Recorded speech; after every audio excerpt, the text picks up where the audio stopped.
Tassel Designs is already in the house. The Statement Threads, D. Bennett. D. Bennett. Wow. D. Ben- when I was married before, to my husband that passed away, we were Bennett, and his first name was Dewey, so he was D. Bennett. So, what a cool coincidence. Anyway, my name is Leo with Cheap Girl Fabrics. This is the first time that I am trying to multicast to YouTube. So we'll see if this ends up showing up on my YouTube channel. If it does, great. If not, okay. But anyway, so if you're seeing me live, you're here on WhatNot, and if not, maybe you're seeing this later on my YouTube channel. So I'm hoping that I can do my reseller chats also on YouTube, so that if you miss one, you can always go back to the YouTube channel and you can just look it up. It's also under Cheap Girl Fabrics, and you can catch it then if you miss. So hopefully it'll work. We're giving it a try. It's the first time we've tried it. So wish me luck. Welcome in, everybody. Today we are just going to do a seller chat. We're going to talk about selling, properties of selling. We're going to talk about selling on WhatNot, live selling stuff, shipping stuff, growing your channel or growing your account type stuff. Julie shared the show. Thank you so much, Julie. I appreciate you. Anyway, if you're in here, welcome in, and I'm happy to answer any questions that might pop up. But just know that you have so much stuff. Yes, don't we all? Like I'm surrounded by it down here. But just know that when you ask questions, if you can end it with a question mark, it'll show up in yellow and it'll be easier for me to see. And also, I do tend to get quite chatty. So if you ask me a question, I'm in the middle of answering it and it takes me a few minutes, and then someone else asks a few more questions. Sometimes I get behind on the chat, is what I'm trying to say. I do get a little wordy and chatty sometimes. So if you ask a question and I talk for a while and I haven't answered your question, feel free to just post it again so that I can catch up. So anyway, I know that the biggest questions we have right now probably are, how is the shipping stuff going to change, and what does that mean for new sellers? What does that mean for so Snoopy material? So Mo Bear, today we're just doing a chat show, so we're not really doing anything selling. But if you'll follow and bookmark my seller shows, then I've always got character fabrics. As a matter of fact, I got some coming in this week, so feel free to check back. But I know that right now, the biggest thing that's on most of our minds is, what's going on with shipping? How's it going to change? For new sellers, they're kind of up in the air, because if you're a brand new seller, then you're probably wondering, well, do I need to waste my time learning all the current shipping settings just so that I can turn around and learn all the new shipping settings? And that's a really good question. That's something that you're going to have to decide for yourself, because if you're already here and you already know how shipping works, it's not a big deal. As far as, we've got to learn the new shipping anyway. And so that's just something that we're going to have to do. If you're brand new and you're just about to start selling, or you just started selling and shipping is really new to you anyway, and you're still learning like all the new shipping settings, then I would say, I'm not trying to say don't start selling at all. Because that's totally something that you would want to decide for yourself. But I would say, don't invest a lot of time in learning these advanced shipping settings right now, because anything that you do to manipulate the system, or work the system, or try to change to your advantage, or to create things, because there's some advanced settings that you can really do a lot of tweaking to, that will help you with your business.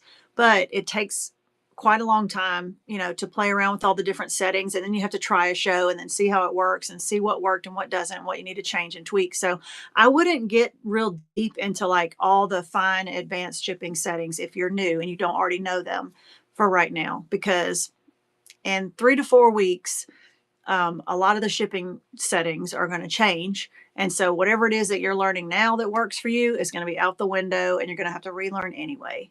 And so so how is the cost changing for buyers? That's a good question, Julie. I think the buyers are going to be, I think for the majority of buyers, for me, I cannot speak for all sellers, all sellers, but majority of the buyers for me, based on what I've previously sold in the past, Most of my buyers are going to get cheaper shipping than they did before because um, the majority of my orders were less than 5 pounds, right? So the way that shipping is set up right now is that anything over 1 pound, I have set at flat rate. So once you reach a pound in my shows, you're paying $9.21 for shipping, which is great if you're going to order a bunch of stuff. But if you just order like 2 or 3 yards of fabric and you get to a pound, you're going to pay $9.21 just to ship that little bit. And then the change is going to be, once the changes come in place, it's going to be anything from 1 to 5 pounds is going to be a flat $7.20 for shipping. And so most people who live in that 1 to 5 pound order weight are going to save about $2 per package on shipping. So that's going to make a lot of buyers happy in the fabric world, I think, because the majority of my buyers are less than 5 pounds. And so the only way it's going to affect them is it's going to be cheaper for them to pay shipping. The biggest changes are going to come on the people that buy more than 5 pounds packages. And so the challenge for the sellers is to set up, how are we going to make adjustments so that the people who buy larger orders from us are not penalized with huge increases in shipping prices, especially compared to what they're paying right now. Because right now I have it set up to where you could buy 3 yards of fabric for me and pay $9.21 to ship it, or you can buy 30 yards of fabric for me and you still pay $9.21 to ship it. And you could really buy like 50 yards of fabric for me and you still only pay $9.21 to ship it. So for the people who buy a lot, that's great for them. But when those changes come, the only way that there's going to be the ability to have like a max shipping, like nothing, like pay up to $9.21 or $7.20 or $12 or whatever it happens to be, and not pay anything else, the buyer might not see a difference. But on the seller's end, we have to figure out how are we going to manage the difference? Like, how are we going to manage the overages? Right now, I don't pay those overages. I either blend it into the flat rate shipping, which is going away, or I use my adjustments that WhatNot gives to me, 5 per week, and I never use more than the number of adjustments they give me. Like, I get 5 per week and I probably use 3 per month. Like, I might use 5 per month, but I never use all 5 in a week. And so even the times that I go above the 921, it happens so infrequently that WhatNot is footing the bill for those overages. So right now, the way I have everything set up, I don't pay any money out of pocket for shipping. The way that it's going to be set up next, I have a feeling that I've got to figure out a way so that I don't have to pay out of pocket as much for shipping as I could, right? Like, I don't know that there's going to be a way for me to set it up to where I never have to pay out of pocket for shipping. There might be, depending on how WhatNot does their adjustments, because they're going to have to change what's considered an adjustment or not, because flat rate's going away. I don't know if it's going to be a weight. I don't know if it's going to be a money amount. I don't know how the adjustments are going to work. I don't know if we're still going to have 5 adjustments a week. I don't know exactly what's going to be considered like a one level jump for adjustments or something that's too far that we're going to have to pay out of pocket. Things are still good because it's new, building good business. Yeah, absolutely. But I don't know yet because I'm still missing a little bit of information from WhatNot on how are they going to figure the adjustments? How are they going to figure in real time people's orders over 5 pounds? And so it sounds like it's not that big of a deal. Let me give you an example. Let's say on average, I have 25 orders per show, like 25 different people order from me per show. On average, this is just average. Maybe 3 of those 25 packages are less than a pound. Ground advantage. That's not going to change much. Maybe most of the ones in the middle are going to be 1 to 5 pounds. Okay, and those were all going like padded flat rates. And then maybe 3 to 5 of those orders out of the 25 would be a medium or a large flat rate box. That means 20 to 40 yards were purchased, and those are more than 5 pounds, and they still were only paying $9.21 for shipping. So, what might happen, like let's say that those 3 to 5 orders, they're not getting that free shipping over 921 anymore, let's say. Well, they might not be motivated to buy 40 yards of fabric anymore. So they might be like, yeah, I'm going to stick to that under 5 pounds because I don't want to pay that extra shipping.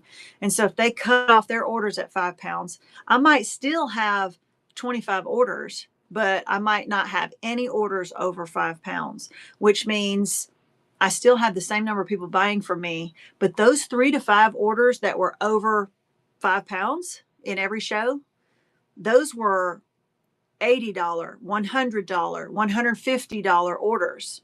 So if those $100 to $150 orders go down to $50 orders, even if it's only 3 of them, I could lose $300 in sales just by 3 people's orders reducing from 150 down to 50. Does that make sense? So even if only a couple of those big spenders reduce their order down to that 1 to 5 pound level, like it's not going to change the number of orders. It's not going to change the number of customers, but it's sure going to reduce, like it could reduce my overall money that I make per show by like 40%.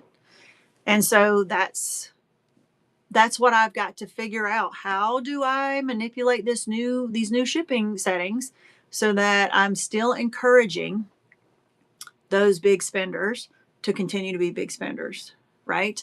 So, and I don't know how to do it yet because I don't know all the details about what's going to happen in the over 5 pound space from WhatNot. Okay. So I can make it happen, but I have to figure out how much am I willing to pay out of pocket to cover those extra expenses, because I'm willing to cover $5 to $10 of shipping for that person so that they'll go back to that $120 order. Like it's worth it to me to pay $10 out of my pocket to cover the rest of their shipping so they'll still make $100 order, right? Rather than reduce it down to $50. But if I can avoid that, I want to. So I got to figure out like how much am I willing to pay out of pocket? How much can I get WhatNot to pay from my adjustments? And the last thing I want to do is to decentivize my larger order customers from continuing to place large orders. Because a lot of times the reason why their orders are so big is because they're at free shipping. After that, they're like, I've already paid my shipping. I've got to 921, so go ahead and throw it in the box. Not costing me anything extra in shipping, so throw it in there, throw it in there, throw it in there. If it's not happening, if it's not free shipping after whatever a certain amount, they're going to be like, I mean, it's okay. It's a decent price, but it's going to increase my shipping every time I put another piece in. So I think I'm just going to wait. And so, we don't want that to happen. And so unfortunately, that's the biggest change to me in my eyes for my business, is that the way that WhatNot's made the changes is that it's catering to those those mid-range orders. And it's really, penalizing the motivation for the larger customers, to buy larger orders.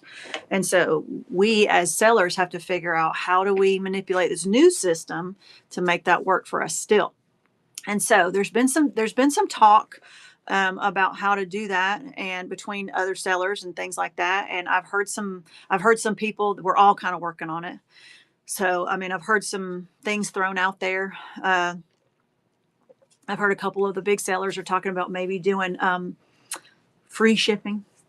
So I would say you're that buyer. I'm a large quantity buyer when shipping is capped. See, that's KSY. That's exactly what I'm talking about. I don't have a ton of those customers, but it only takes a few customers paying a lot of extra to add, to your bottom line. Do I think the unbundling option will go away? Actually, no. I think that they are going to. You mean like when we unbundle? I don't know if the unbundling option is going to go away after the fact, Jess. That's a good question. But I think what they want us to do is they want us to set up the shipping in the custom profiles so that it bundles a certain way automatically. The clothing sellers are already doing that with flat rate. We're just going to have to do it the same way with the 1 to 5 pounds. So I don't know if they're going to keep the option for us to do it later. I feel like they're going to have to, just because some people are not going to, their weights are not going to be exactly the same. And we're only estimating what the boxes are going to weigh, and what the shipping padding and stuff inside is going to weigh. And so there's always going to be a chance that you're expected it to when it added it all together. So I don't think they're going to take it away completely. But if you unbundle after the fact, it's never a good thing. Like it's never going to save anybody any money. It always costs at least an adjustment, right? But I think what WhatNot is trying to do is to sort of simplify shipping for a lot of the new sellers. And they want us to set it up behind the scenes so that they would rather us send 3 5-pound packages than one 15-pound package. And because of that, it's probably, now it all depends on the dimensions of the package, how far it's going, and all that stuff. That's where it's a little bit gray area. But in the majority, 80% of the time, I think it's going to be cheaper to send multiple 5-pound packages than one large package. It will probably be cheaper, to send 3 5-pound packages than to send one 15-pound package. Unless it's like something real weird or something that's way across the country. Because now over 5 pounds, here's the biggest difference. 1 to 5 pounds is going to be a flat fee. It doesn't matter how big the package is, to an extent, within the 12 by 12 by 12, right? It's not going to matter like the different dimensions of the package. It's not going to matter how far it's going. It's just going to be, is it 1 to 5 pounds? It's the flat rate. It's ground advantage. Yes, 3 packages for one order. Yes, you're going to start doing multiple packages per order to get the cheapest rate. For the most part, that's what they're kind of funneling us to. They're wanting us to deal with 1 to 5 pound packages is where they want us to live for the most part. And so it's going to cost $7.20 for a package that's 1 to 5 pounds. And that's going to be ground advantage. So the difference is the dimensions aren't going to matter as much. The distance being sent is not going to matter as much on 1 to 5 pounds. But once you get over 5 pounds, then there's all of these things that change the shipping. It's going to be, how big is the package? What are the dimensions? How much does it weigh? And how far is it going? It'll be cheap. Like the same package going, I'm in Georgia, the same package going to Tennessee is going to be much cheaper to ship than an 8-pound package going to Tennessee. It's going to be cheaper to ship than an 8-pound package going to California for me. But a 4-pound package is going to be the same no matter where it goes. $7.20, right? So it's $7.20 max up to 5 pounds. But when you go over 5 pounds, all bets are off. Okay. All of the numbers are going to be different, and it's going to be very confusing. It's going to be different for every customer. I don't even know how they're going to, when you're buying and it has a little number at the bottom that tells you how much that piece is going to cost extra to ship. I don't even know how they're going to do that, because how do they know how big your package is going to be? I don't know. That's the part that they haven't really told us. Like, we're still waiting on that last little bit of information on, like, how are they going to in real time tell our potential customers what that piece is going to be when they're in the 8 to 10 pound range, like when they're over 5 pounds. Well, it is discounts, because commercial is discounted from residential or from private or whatever. So it is discounted, but it's not discounted special for WhatNot. It's just commercial, which is, commercial is already discounted from like walking in off the street, right? But again, they want us to set it up so that once you reach 5 pounds, it starts over again and does another 1 to 5 pound package. And then, like, they want us to set it up in the back end, and we can do that. I'm not prepared to teach you how to do that today, but they want us to set it up, if possible, so that everything that we put in one package, when it gets to that 5 pound max, that it rolls over and starts a new package, and it starts your shipping over again. So what'll happen is, if you buy something from me and you've gotten up to 1 pound, then your shipping is going to be $7.20. And then the next piece takes you to 1.5 pounds. And the next piece is another 1/2 pound and another 1/2 pound and another 1/2 pound. It's going to say 0 shipping, 0 shipping, 0 shipping, 0 shipping, until all that you've ordered weighs 5 pounds. Then it's going to roll over again, and it's going to say $4 and whatever, or $5 and whatever. It's going to start you over on a new 1 to 5 pound package until you get up to that pound. And then from 0 to 1 pound, you're going to pay up to that $7.20. And then from 1 to 5 pounds, you're going to pay nothing. And then when you get to that 5th pound, you're going to start your shipping over again. I hope that makes sense. I'll draw it all out in we'll do a whole shipping lesson because, like I said, I'm still waiting on how we're going to, figure that up over the 5 pound rate, and how are the adjustments going to work and all that kind of stuff. And then, yes, KSY. I don't know if that's Casey, but that's the other thing that I haven't mentioned yet. That's the biggest difference with sellers, is that no more free shipping supplies, no more free tape. Everything is going to have to be provided by us, unless, WhatNot comes up with some deal like Poshmark did, so that you can order Ground Advantage supplies for free. Now, if you have a commercial, account with the Postal Service, don't ask me what it takes to get a commercial account with the Postal Service, because I don't know. I just know that if you have a commercial account with the Postal Service, you can order free Ground Advantage supplies. And I think they look just like the ones that Poshmark has. And the ones that you get from Poshmark do not say Poshmark. They just say Ground Advantage. How does WhatNot know? How does the post office know? How does anybody know where you got that Ground Advantage package from? How do they know whether you got it from Poshmark? How do they know whether you got it from your own commercial account? I don't know, but it doesn't say Poshmark. And even if it did, the post office does not care. So I'm just saying, I'm not telling you what to do on that case, but I'm just telling you that I have a Poshmark account that I don't really use a whole lot. But I have sold on there, and I do sell on there sometimes, and it is an active account, and I am allowed to purchase free Ground Advantage supplies, and I have done so. So take that for what you will. That might change in the future. Who knows? Yes.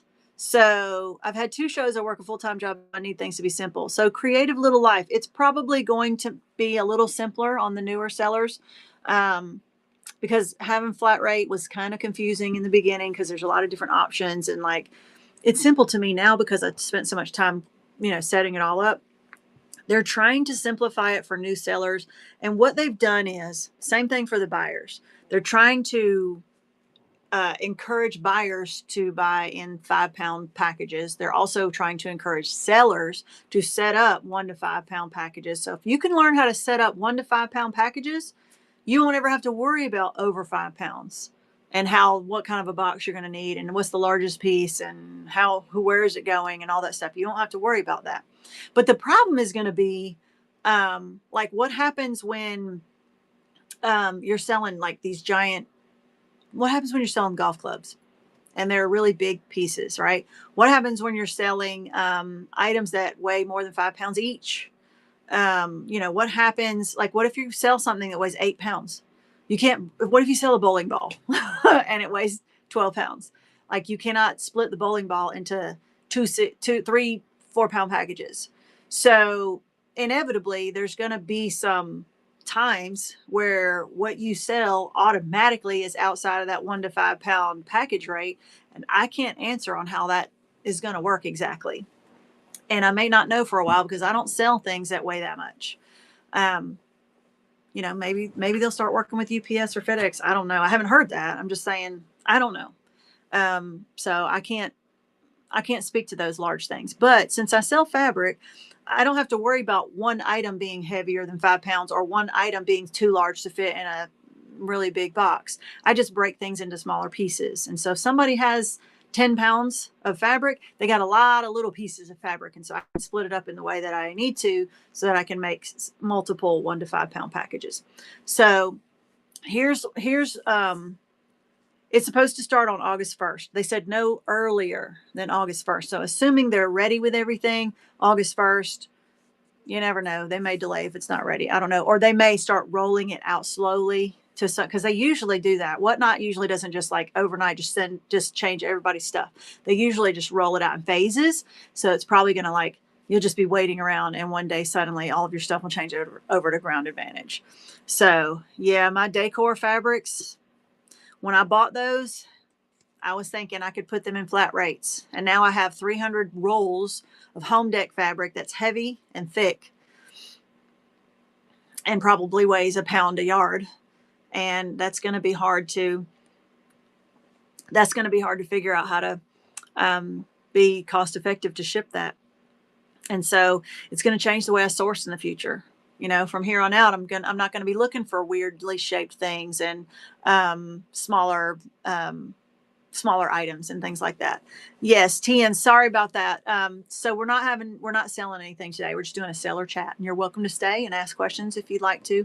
Otherwise, we will definitely be back to it on Tuesday with our regular shows. So go ahead and bookmark the other shows that are in the profile. So let's have an East Coast flea market, right? As a buyer, I'm very aware of shipping before I make my first purchase. Is it worth it? Will that seller have enough of what I want, etc.? Susan, I'm the same way when I'm buying. Like, I will wait and hold off because I'm like, I don't want to buy one piece from a seller. I don't want to be like, well, if I see something I like, I'm going to buy it, and then just be stuck with one piece. And then I got to pay $4 or $5 to ship that one piece, and it's not cost effective. I either want to buy a bunch or I don't want to buy any. And then when I do find something that I really like, now I feel obligated because I'm like, oh, I want to make the most of shipping. So now I want to buy some other things that I want to put in that package. And then I kind of feel obligated. And then I might pay more than what I wanted to because I really want to make the most of that shipping. And so I really want to put 2 or 3 more pieces in my package. And so then I end up paying more than I wanted to anyway. So it is definitely a mental game to get you started on the buying. But once you start on the buying, it just gets easier and easier and easier to add stuff to the package, especially when you hit a max cap. So as sellers, here's our main challenges. Okay. Here's our main challenges. Number one, in the month of July, you still have flat rate shipping available to you. So get your heaviest, most odd shaped items, your largest items, your heaviest, bulkiest things that are going to be harder to ship and that are going to cost more to ship later. Have shows where you get rid of that stuff. If you want, start thinking about what would be the hardest thing to ship or the most expensive things, what's going to be the most impacted by shipping after August, and have shows that contain those items first. So destash your heaviest fabric, your heavy books, your big bulky items or whatever. Sell those off. And things that are like everything weighs something a little differently, that's odd shaped or odd weight, so you don't have to weigh every single thing per show. I would say do that. Focus on that in July. And then our next challenge, and I'm still figuring it out. Once I figure it out, I will share everything with you that I've figured out for myself for shipping. And I'm about 90% there. But my prediction is that I'm going to have to use a combination of max shipping in some amount. I don't know exactly what amount. It's not going to be free shipping, and we'll talk about that in a minute. I don't want to do free shipping.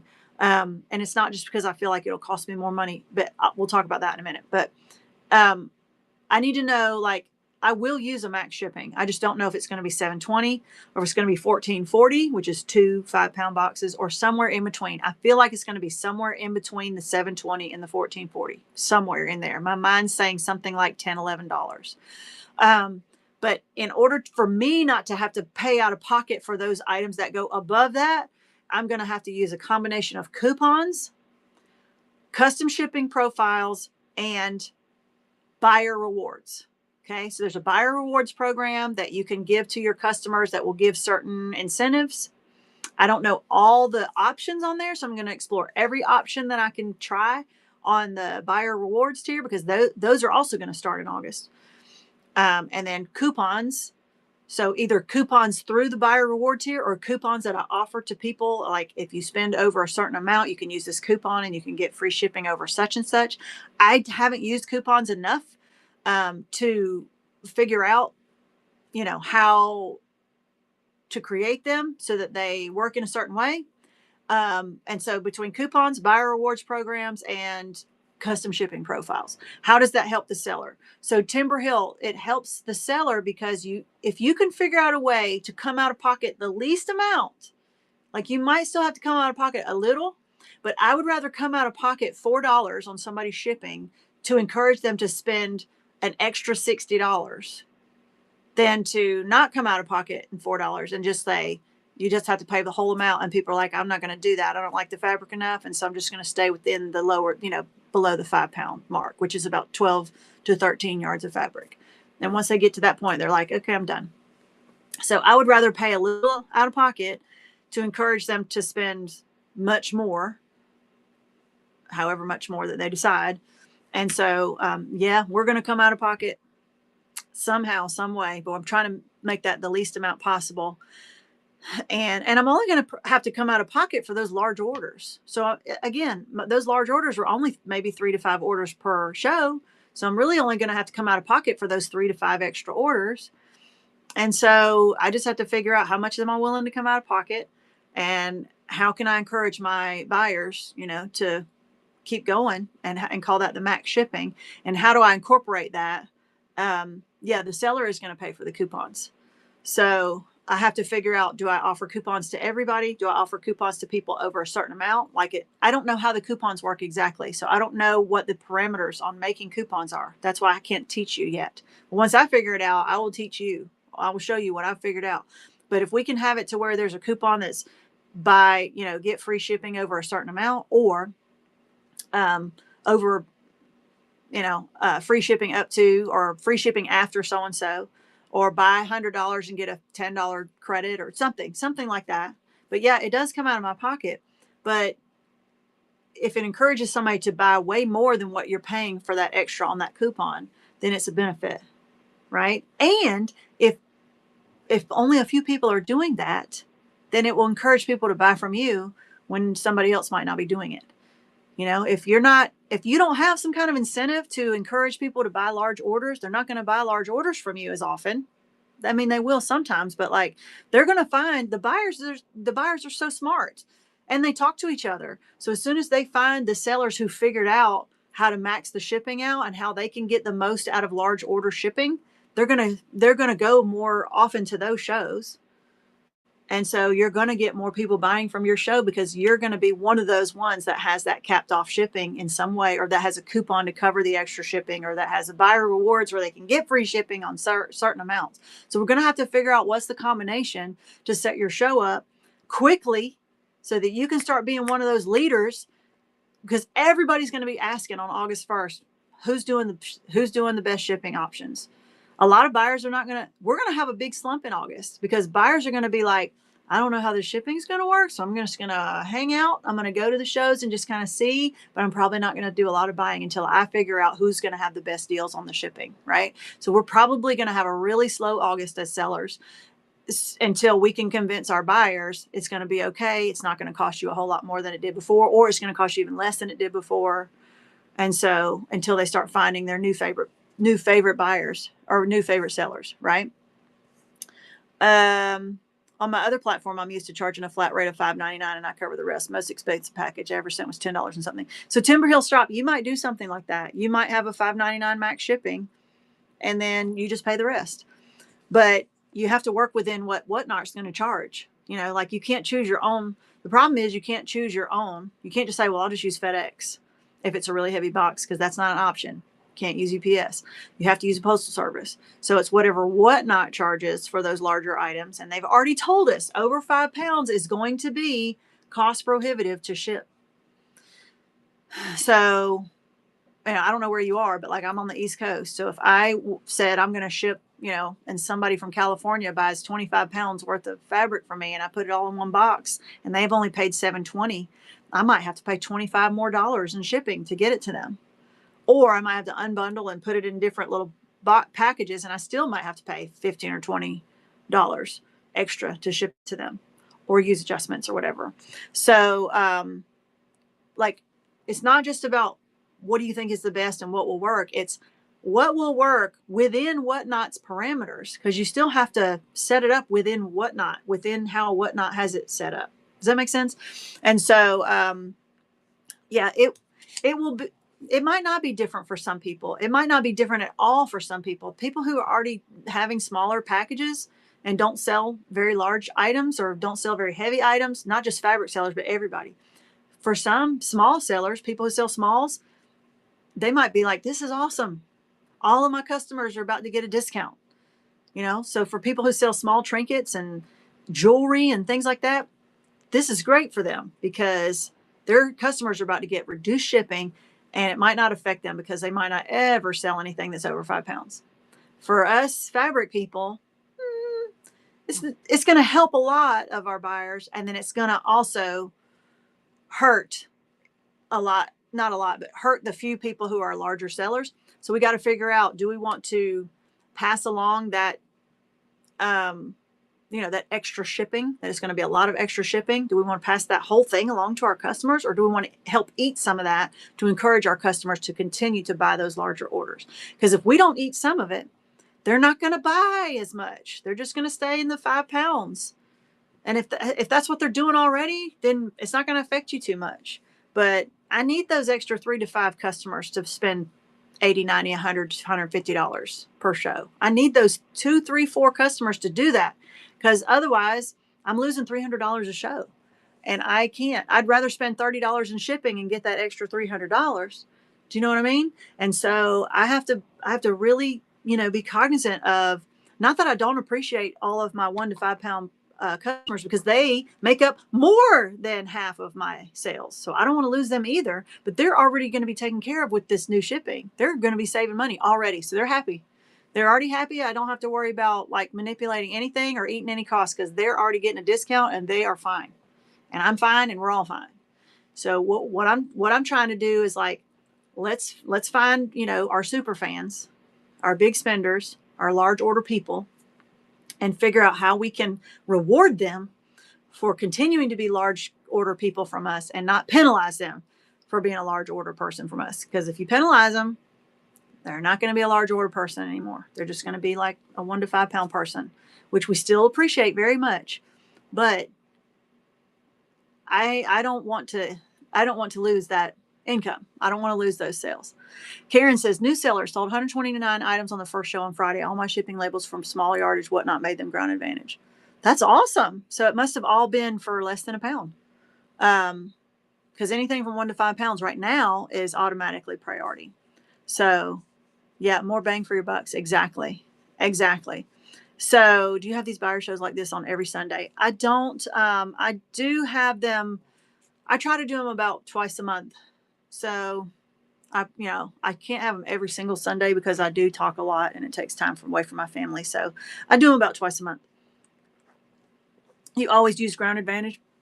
If you always use ground advantage, then, it might not affect you too much. But I will say that ground advantage now over 5 pounds is different than ground advantage in August over 5 pounds. I think it's going to be more. Texas. So So if you're in Texas, if you're in the center of the nation, it is going to benefit you a little bit, because nobody is going to be 5, what do you call those? Like bands or whatever, regions. Nobody's going to be more than 5 regions away. If you're on one end of the nation or the other, you could have 5, 6, 7 regions away, and it could be really high shipping. So the people in the center are definitely going to have an advantage on shipping, because you're never going to have those super, super far away customers. And Hawaii. Yes, Hawaii. Yes, you're always going to have to and from. You're going to have those higher shipping. Yeah. Fabric is heavy for how much space it takes. Exactly. And that's the reason why we're so sad about seeing flat rate go away. Because, a flat rate box, I could put 40 yards of fabric in a flat rate box and ship it out for $9.21. And that's not going to happen anymore. 40 yards of fabric is going to weigh whatever. And it's going to be way more than 5 pounds. So it's going to be like 20 pounds, 25 pounds. I don't know. I can't do the math in my head. I'm off the clock. So, but anyway, even if it was 25 pounds, that's 5 1 to 5 pound packages, maybe even 6 if it's over 25 pounds. That's already your 4 to 5 adjustments you've eaten up on one person's order. So, yes, subsidizing a small amount of shipping is so normal in any business. Absolutely, Timber Hill. Yeah, that's basically what I'm trying to say is that, yes, subsidizing is going to have to happen. It's just how much, when, how much am I going to pay, over what amount, that kind of thing. So it's not like I'm complaining about it happening. I'm just trying to say how we have to find the sweet spot, right? How much am I willing to pay out of pocket for shipping in order to encourage my buyers to continue to buy larger orders? That's all I'm saying. If I had a website, I could just do something simple like free shipping over $100. Or most quilt shops, like independent quilt shops online, will say free shipping over $100 or $150. It's usually somewhere there. Some's 200, some's 90, whatever, but it's usually around $100, $150. So once you get to like 75, $80, you're like, well, I could buy $80 worth of fabric and pay $19 in shipping, or I can buy $20 more in fabric and get free shipping. So really I'm getting like 20 free yards of fabric or 20 free dollars worth of fabric. In your mind, you think of it that way, right? But we can't just simply set it up that way on Whatnot. We can't just be like free over a certain amount unless Whatnot changes the custom shipping profiles and makes it to where we can make that happen. But right now, there's not a way to just simply click a button and say free shipping over a certain amount.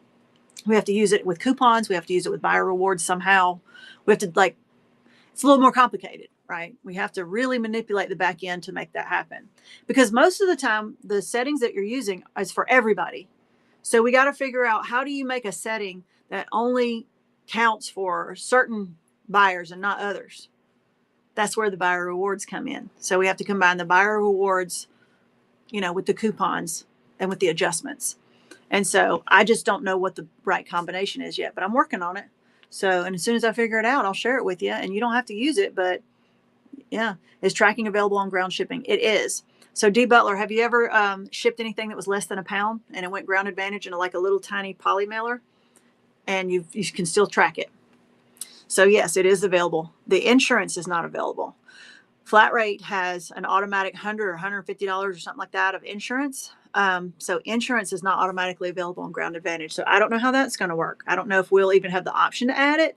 I don't know if WhatNot's going to add it. I don't know if WhatNot's going to ask us if we want to add it or if we even can. I don't know. That's another thing. I don't know how that's going to work. Because if I send somebody 4 or 5 pound packages, what if one of them gets lost? So I better know exactly what's in each package when I unbundle those so that if their piece of Alexander Henry was in package number 3 and it's the one that gets lost and it was a $40 a yard piece, I want to make sure that they're going to get that money back and not that they got their Alexander Henry fabric in package number 2 and they come back and say, no, I didn't get the Alexander Henry. I need the $40 refund. Do you know what I mean? So it's going to be really tough to figure out how do we keep track of what pieces are in what box. I know that they have a little checkbox thing, but most of the time when I unbundle that way, I don't pick which is in each box. I just do half. Like if there's 10 items, I do the first 5 in the list and I say it's in package number 1 and the second 5 are in package number 2. I know that's not really right, but in the essence of time, that's what I've been doing because I'm like, they're going to the same place anyway. It's probably not the smartest way to do that because if one of those packages gets lost, how do I know which one they got and which one they didn't? So, yes, most for 4 pounds or more went priority. Gotcha. Yeah, zones. That's what I meant. Zones, not regions. You're right, zones. I could not think of the word. These new wheels games that just started, sellers will have to rethink that also maybe. Those are not new wheel games. Those have been around since the beginning of WhatNot. So I don't know what they're going to do. I don't do those. So yeah, I have no idea how that's going to affect shipping because I don't even really know how those games work exactly. They're real complicated and they got a lot of real strict rules. And so I'm sure that they're having to rethink, how that's going to work or whatever. I don't know. That's not an issue for me because I don't do those games. But yeah, that's going to be a whole nother set of problems for people who do that. There are some zone 8s.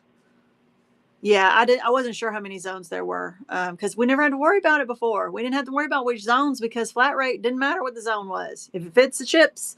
So that's another thing that we're kind of not really stressing about, but it's just another aspect that we're going to have to consider that we didn't have to consider before. Like before, I just told it's going to be in a padded flat rate and that's it. and it's more than a pound. That's all they cared about. That was it. And it really, if it was 2 pounds or 6 pounds, it didn't really matter, because if it was in a padded flat rate, that's all they wanted to know. They automatically knew what the dimensions were. They didn't care how many zones it went away or whatever. It was simple. But now we're going to have to make sure we get the dimensions right on every single package. We're going to have to make sure we have the weight right on every single package.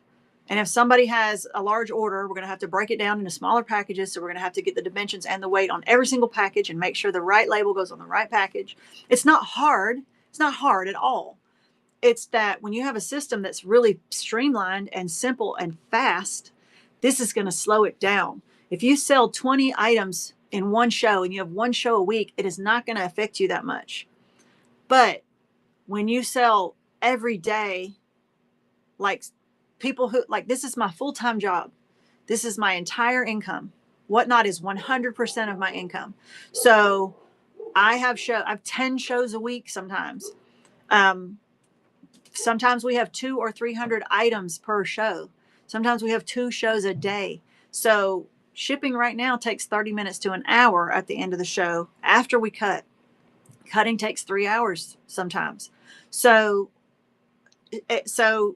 taking a shipping a show, going from 30 minutes to an hour to 1 to 2 hours times 10 a week, right? That could be an extra 10 to 20 hours in shipping alone of time. And I have someone who ships for me. I pay them. So that's going to cost me money. I'm going to have to pay more labor to have somebody ship my packages. So, it's definitely affecting the larger sellers more than the smaller sellers. And you might be a smaller seller now, but don't you want to become a larger seller down the road? Do you have a spot? And not everybody does. I'm not saying you should. I'm just saying most people do. Some people don't care. They're like, I don't care. I just want to sell my extra stuff and just want to destash every once in a while, have a few bucks in my pocket to go shopping. That's very cool. Awesome. It's not going to affect you a whole lot. But if you're small and you're aspiring to be a bigger seller, or if you're about to become a bigger seller, or if you already are a bigger seller and this is like your sole main source of income, this has huge implications on your time, your resources, your labor, your space, all those things. Your processes. It took me months to come up with my processes for shipping. Now I have to come up with a completely different process for shipping. So that means I now have to do the shipping for at least a month until I figure out what my processes are, so that I can reteach my shipper, my packer and shipper, how to do the new way. And so, I know a lot of people are like, oh, the whiny crybabies, and they're crying about the changes, and change happens, so please shut up and just do your job. I get it. But for some, I know it's not affecting everybody in the same way, but for some, it's affecting us a lot more than for others, right? It's affecting me a lot because I used all flat rate shipping over 1 pound. Everything I shipped was in flat rate shipping over 1 pound. So that's a lot of changes. That's a lot of new, it's a lot of, when I just mentioned the labor, right? So there's a lot that is disrupting my business a lot. And I'm not saying I don't want to do it, or I can't, or this is going to ruin my business. It's the end of the world. None of that. I'm just saying, just recognize that some people are being more affected than others. And that's why we're like, we're having a little bit of issue. Like, people are like, what's the big deal? Well, actually, it is a big deal for some of us. And so it's a lot of changes, a lot of extra money. It's a lot of extra resources and all that kind of stuff. Back. Hello, handsome. I love you. I love you too. I just want to let you know we're back. Okay. Thank you. Sweet hubby. Fabric and Treasures in California trying to figure it out. So yeah, you're going to have the same kind of issue that I am on the East Coast. Some of your stuff is going to be far, far away, and some of your stuff is going to be close by. And so, but it's not going to affect you unless it's over 5 pounds. Mama Butt says, I just hopped on. Am I understanding that shipping will be less for those of us that buy less? If you buy less than 5 pounds, it's going to be less. Because before, if you shipped anything you bought that was 1 to 5 pounds was costing you $9.21. Now anything that you buy that's 1 to 5 pounds is going to cost you $7.20. So $2.01 cheaper for every package between 1 to 5 pounds. So that's great for all the buyers that already were in that little, and that's probably most of my buyers. So that's covered. So it's just, it's the big guys. And the big guys carry a big percentage of my sales.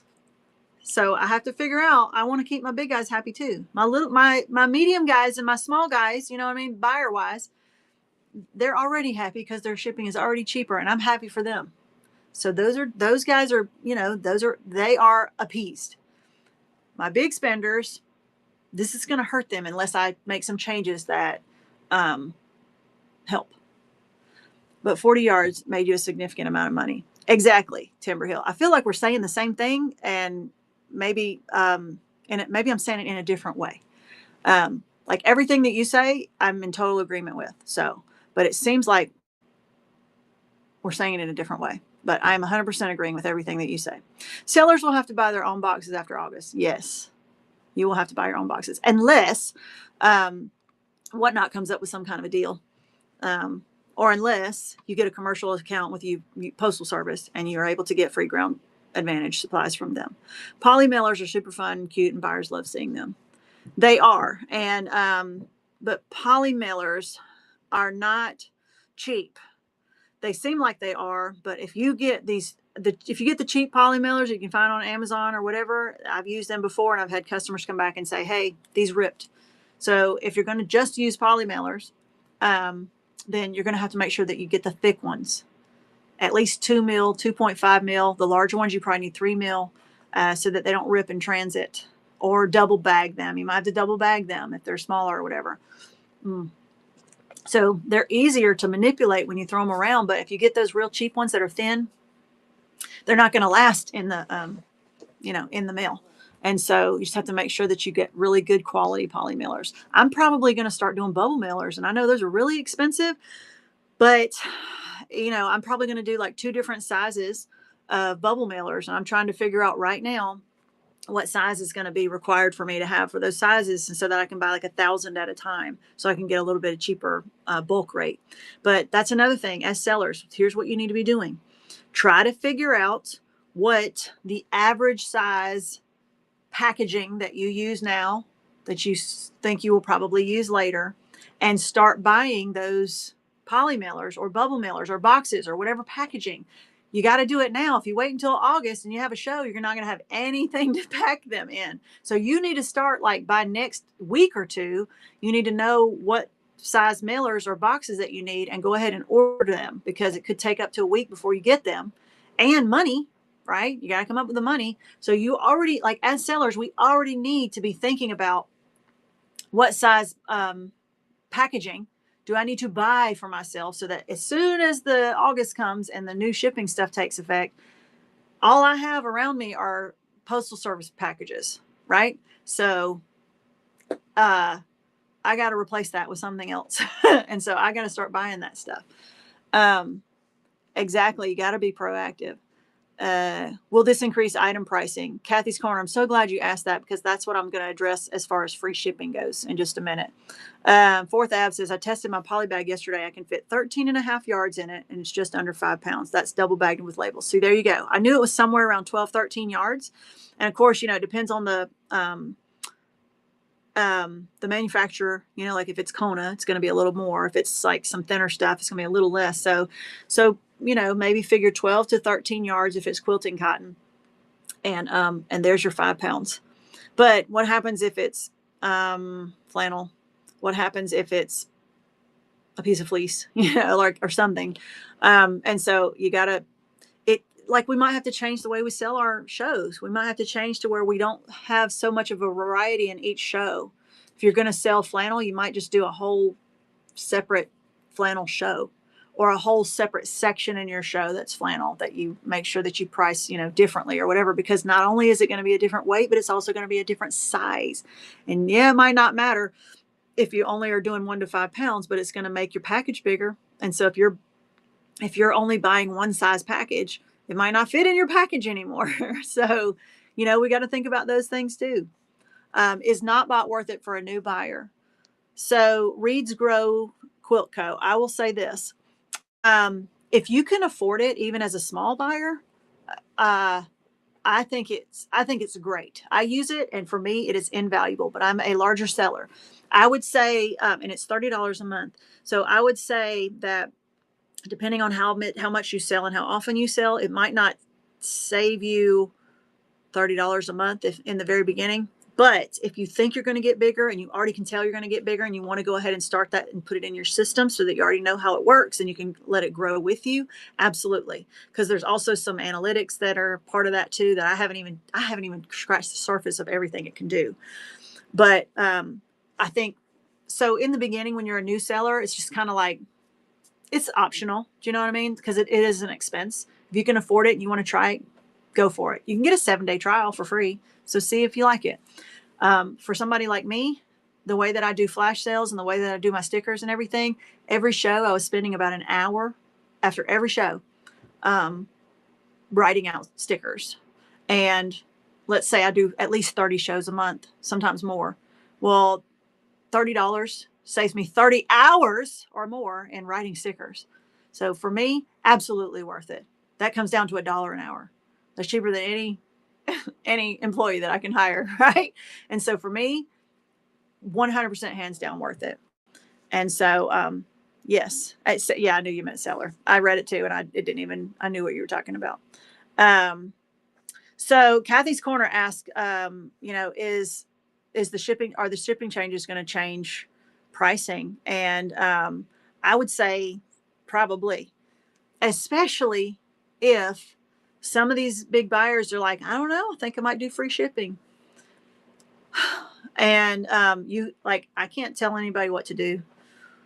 I can't tell anybody what to do. You cannot control, like, we get to decide how we want to do shipping.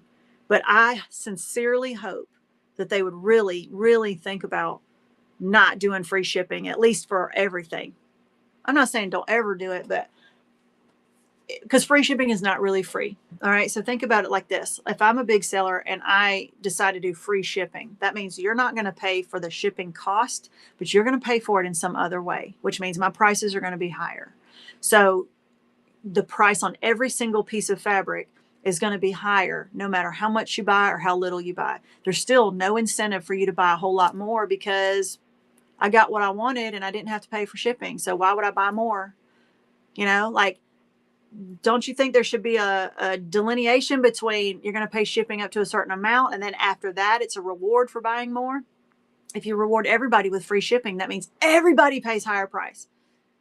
And then you can't manipulate it all. You can't do any changes. You can't do any rewards for what is the reward for somebody buying more? Nothing. Everybody's got free shipping. So how can you reward your bigger buyers or your more frequent buyers or whatever? How can you do that if you're doing free shipping? And then if you do free shipping, you can't do discounts. I mean, you can, but like when you do discounts, you're really going to be eating into your profit. So you don't have as much room to play because now you have locked in the higher price. Because if you don't do the higher price, then you, the seller, are going to be eating those costs with every single piece. So it doesn't give you as much control on your end to make changes and adjustments and reward some buyers over others. And not only that, but when a couple of the big sellers decide to do free shipping, it's almost going to be like a race to the bottom.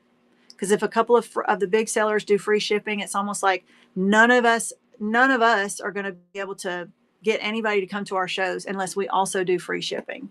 So then everybody's pretty much going to have to do free shipping to compete with them, which means everybody's going to have to raise their prices. And every seller who wants to compete is going to have higher prices.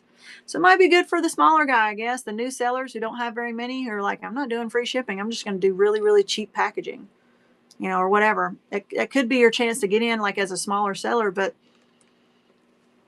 I think becoming the Amazon of WhatNot and offering free shipping to everybody, not a good idea. But that's just me. And I have no control over what any of the other sellers do. But that's why I really want to come up with some really good ideas for how to manipulate the shipping so that I can teach some other people so that maybe we can all decide that like, I might give that a try before I go to all free shipping. But somebody out there might be a lot of people who go out and do say, forget this whole thing. I'm not even going to worry about it. I'll just figure out shipping on the tail end. I'll add $1 to everything I sell.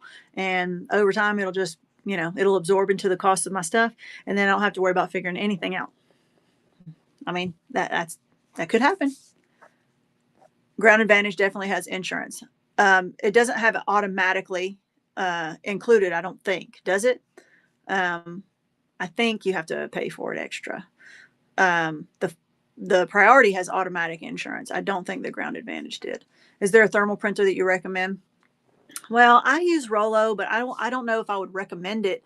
I would recommend it as far as how good it works, but it is very expensive. And honestly, that was the first one that I heard about. So I went ahead and spent the big money buying it. And now that I bought a second one, and it's that Munbin one, I think it's called Munbin on Amazon. It works just about as good. And it's like a $60 instead of $300. So it's a fifth of the price. So I would say there's Jalen, there's Munbin. I think those are the two like most common ones on Amazon that most people talk about buying. I think those will be just fine. They hook up a little bit different, but so Timber Hill. Oh, so it's shirt up to $100. Okay, cool. Okay, I did not know that. So thank you for that info. Awesome. So WhatNot is the ones that use the insurance because it's WhatNot's account. And so WhatNot would do the insurance claim because they're the ones that pay for it and they're the ones that get the money back. That's the reason why WhatNot does the refunds instead of us. It's over 5 pounds though. Even in a poly mailer, we won't have to pay for the additional weight. Oh, okay. So Helen was asking Fourth Ave if it's over 5 pounds, even in a poly mailer, we won't have to pay for the additional weight. We do. Yeah, if it's over 5 pounds, it's not going to be the 720. It's going to be some extra. It's going to be a lot extra. And then it's going to be by dimensions, by weight, and by zone. So in other words, WhatNot really doesn't want us to go over 5 pounds. I'm not saying they're not allowing it, but it's going to be so much more expensive than it's going to be like, it's either going to come out of our pocket as a seller or it's going to come out of our adjustments big time or something like that. The buyer will, unless we as sellers take the hit on shipping. Yeah. Yeah. So it just depends on how you have it set up in the beginning, like in the settings. If you have it set up to where, if I have it set up as a seller that I am going to pay everything over the 720, then I will have to eat that if it's over 5 pounds. If I have it set up that buyer pays all shipping, then they will have to pay the extra if it's over 7 pounds over 5 pounds. And the very next pound over 5, whether it's in a separate package or it's a whole package in itself, is going to be at least an extra $4 to $5 just for that really extra ounce, right? Because the money starts over at 1 ounce. So, thank you so much for the tip. I appreciate that. I can't even tell who did it because I'm so far up on the chat, but I appreciate you. Your inner glitter says each time someone has unbundled, the package has arrived on different days. Oh, that's interesting. I'm sure it has to do with the area that you're in and your local post office and stuff like that. If you fold everything the same way, you know the dimensions, just have to measure how tall it is. Maybe I can make a video for you. Yeah, absolutely. We definitely already do that. We already have ways that we fold we fold a certain way for a medium flat rate box. We fold the same way for a padded. Then we fold a different way for a large flat rate box. We have to unfold and refold it a different way so we can fit it in there. So it's basically origami, but now we're going to have different packaging. So we have to figure out different ways to fold. But once you figure out a way to fold, then just fold it the same way every time. If you like it, you can share the info. You're a Ground Advantage pro. There you go. I love it. I love it. Can you give a small rundown of what you're talking about now from the start? We're just talking about the changes in shipping. Because come August 1st, there's going to be different shipping settings for sellers. And we're just talking about how we're going to adjust and how we're going to make changes and how we're going to have to learn how to change the settings. And a lot of us are still trying to figure out how exactly we're going to change our settings so that we don't mess up too much of our momentum. It's something that you're dealing with right now. Absolutely. Something we're all dealing with right now. Now that flat rate is going away at the end of this month, we are trying to figure out what about the USPS flat rate boxes we have left over? So Susie, ask your local post office. The general statement from the Postal Service has said, return them and they will take them back. I asked my, mail lady, because we're a very small rural place. She doesn't even have a mail truck. She just delivers out of her van. She has to do her route go drop it off, and then come back to my house every day at the end of her route just to pick up my items because they don't fit in her in her van. So I'm like her special customer. But I asked her, I was like, "Do y'all want these back? Because there's thousands of them. There's hundreds of each different. I mean, I have 800 paddeds. I had just ordered 500 large flat rates. I have about 300 medium flat rates. Like, do y'all really want these back?" And she was like, "Let me ask my supervisor." And then she finally came back and she said, "Yes, if you have extras at the end, you can take them back. But ask your mail person, your local mail people first, and see, do you want these back, and see what they tell them." Yeah, the general consensus is that, yeah, they said they'll take them back. You cannot wrap them in paper, Beth Ann. Technically, you're not supposed to do that. So take that information however you will. I'm sure we're going to see a lot of people doing that anyway. Like right when the change starts, people are going to be like, "I'm not taking this back to the post office. I've got 9,000 padded mailers that look like bubble wrap, and I'm just going to put that mailer inside of a poly mailer and I'm going to ship it." That's not the right way to do it. That's against the terms of service and all that stuff.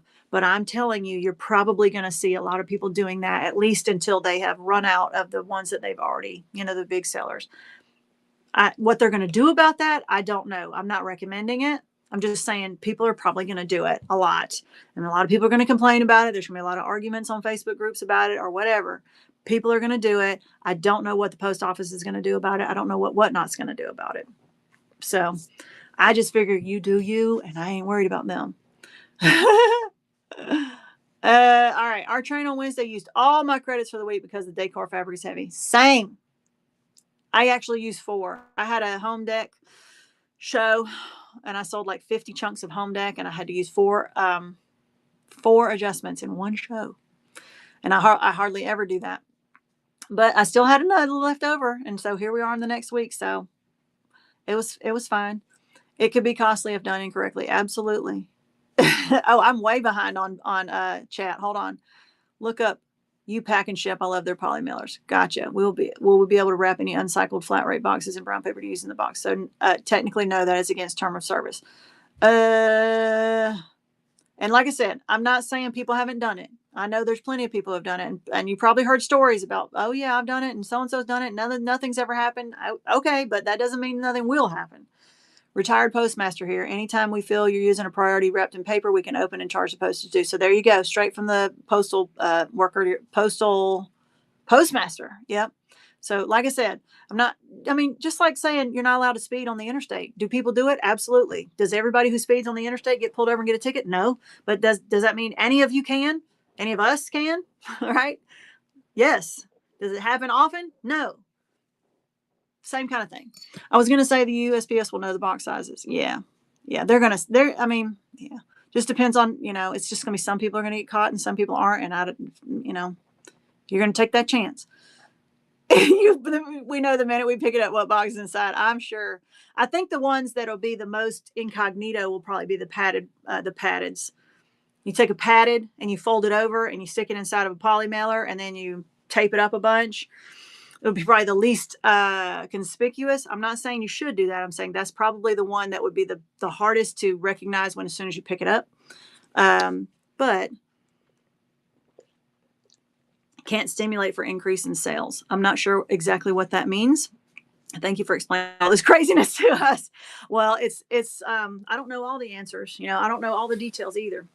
I'm just telling you what little I know and what little I still need to know before I make 100% of my decisions. But I can tell you what I'm pretty much leaning to. I'm pretty much leaning to maxing out my shipping. This is just for me as a fabric seller. And I haven't decided 100%. This is kind of where I am in my brain. Think I'm going to do max shipping anywhere from $7.20 to say maybe $11. Somewhere in there is going to be my max shipping for everybody. And then I want to figure out a way to do coupons and buyer rewards for my higher sellers. I would like, and I don't know if I can do this, but if I could figure out a way to make it so that my higher buyer reward tier customers, like there's five buyer reward tiers, right? And you can name them whatever you want. Most people have like bronze, silver, gold, platinum, and diamond or whatever the whatnot is. I have them named differently for chickens or whatever. So I got eggs, hatchling, chick, hen, and mother clucker, right? So hens and mother cluckers, I'm doing a special shipping deal for them now, but it's using flat rate, and I can't do that anymore. I do it manually. So if I can find out that there's a way that I can offer, I would love to do like $10.99 max shipping for everybody, and hens and mother cluckers get $7.20 max shipping. I don't know that there's a way for me to actually make that happen. I haven't even explored it yet. This is all the stuff that's in my brain, what I would like to do. If I can't figure that out, then my max shipping for everybody is going to be somewhere between $7.20 and $10.99, I think. And then what I'll probably do is have $10 or $11 max shipping. And then when people get to hen or mother clucker, they're going to get enough coupons to eat that extra so that their shipping ends up being a $7.20 max, and they can use a coupon for the rest somehow. But I don't know how.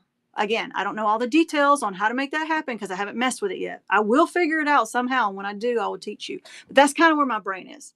It's like I want to use the coupons and the buyer rewards to incentivize those large buyers to continue to be large buyers. Insurance 100%, including with Ground Advantage. The insurance you buy on WhatNot is additional. Okay, gotcha. On a positive note, you fabric sellers are amazing. The care and time y'all put into packaging is worth it to me. Thank you for caring. Thank you. Okay, what is it? Oh, Bitch Barn Creations. Is that the what? Did I say it right?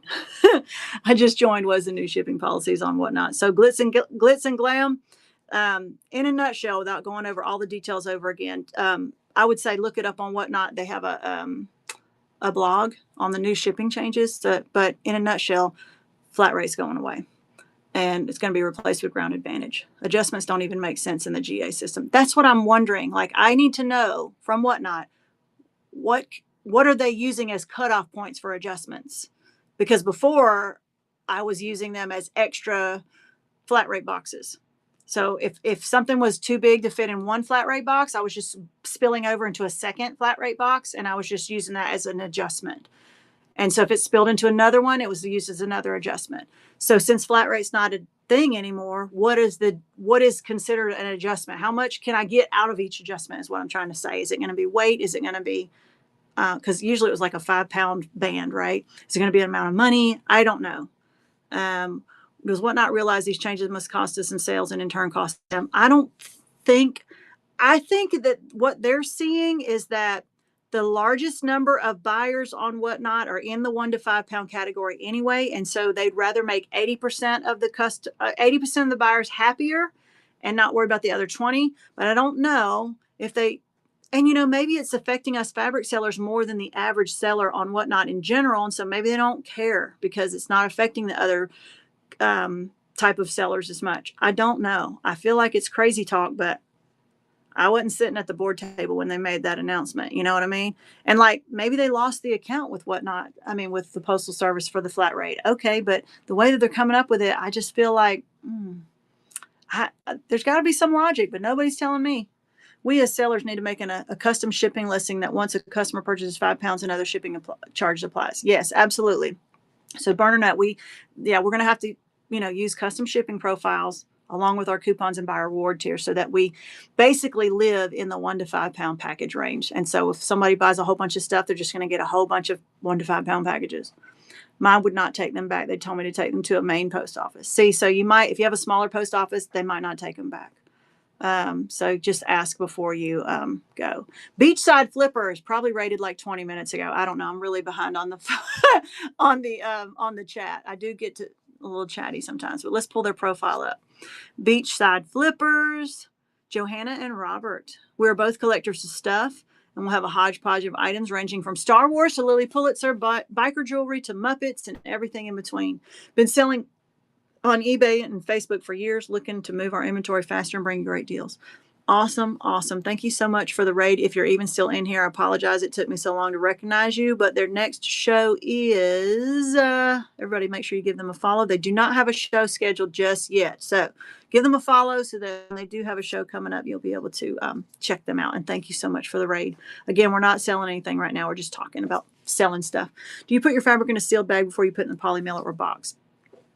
If it's going in a box, then yes, it goes in plastic first. If it's going in a plastic, it's not going in plastic twice. So if it's going in a poly mailer, it's not going in plastic. If it's going in a padded bubble wrap, it's not going in plastic because that's already plastic and I've taped it up really good. And this might not apply after this month, but if it goes in a Tyvek, it also doesn't go in plastic. But if it goes in a cardboard box, then absolutely yes, it goes into a plastic bag before it goes in the box.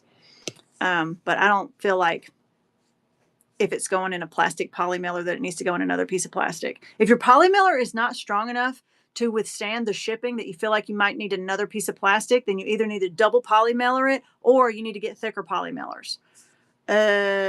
What about a padded flat rate in a poly mailer? Oh, they were asking about that. Yeah. So technically it's not allowed. Is it going to happen? Probably a lot. I know y'all are telling me about the rate. I'm so sorry. I'm way behind on so what I might have to do is just like skip up and then say if I didn't answer your question that I might have to have you ask it again. So the post office can also ban you for shipping for repeated violations. Yeah, so you're basically taking your, if you decide that you want to violate, I'm not saying you should. I'm just saying a lot of people do and don't get caught, but that doesn't make it okay to do it. Like that, you know what I'm saying? Like just because you're like, well, I've done it a whole bunch of times. My friend did too. Okay. That doesn't mean you're not going to get caught one day down the road. And if you're willing to take that chance, and go for it. But I don't recommend it. Can you put something in your shop for us to buy? That way I can rewatch this. So Beth, this is going to be on my YouTube channel. And so this is the first time that I've tried it. So hopefully it will show up. So my YouTube channel is also called Cheap Girl Fabric. So if you can look it up, it should be live now. And even if it's not, it should be saved on there. So hopefully you can watch it later. Let's hope it works because this is the first time I've ever tried to do it. Like it, swipe, it's in the house. Hey, Tara, how's it going? Tammy says, I'll be doing my first fabric show this week. How should I set up the shipping while they still have flat rate? So I would do what? Oh, you're having your first fabric show. So for my fabric shows now, I do ground advantage for 0 to 1 pounds, which is automatic. And I do flat rate for everything else. Flat rate for 1 to 5, flat rate for over 5, flat rate for everything. And you can always turn it off later. But what it does when you turn on flat rate is it stops bundling for you or unbundling for you. Flat rate turns off the magic smart bundling that WhatNot does, and it lets you decide how to bundle it. It bundles up to 70 pounds, and then you can unbundle it however you want to later. Yep. Okay, so yeah, they're still talking about still a violation. Same here, Tammy. I'd like to know that as well. I'd like to think that you'd learn it the new way and that you don't have to relearn how to do it. I know. I wouldn't spend a whole lot of time learning the shipping right now if you're a new seller because you are going to have to relearn it all over again. So Pirate Ship is like a third-party shipping platform. So WhatNot wants you to ship within their app. So if you ship outside of their app using anything else, Pirate Ship or FedEx or UPS, whatever, you have to have special permission from them or else it's a violation of terms of service. So again, that's one of those things where you got to work it out with them.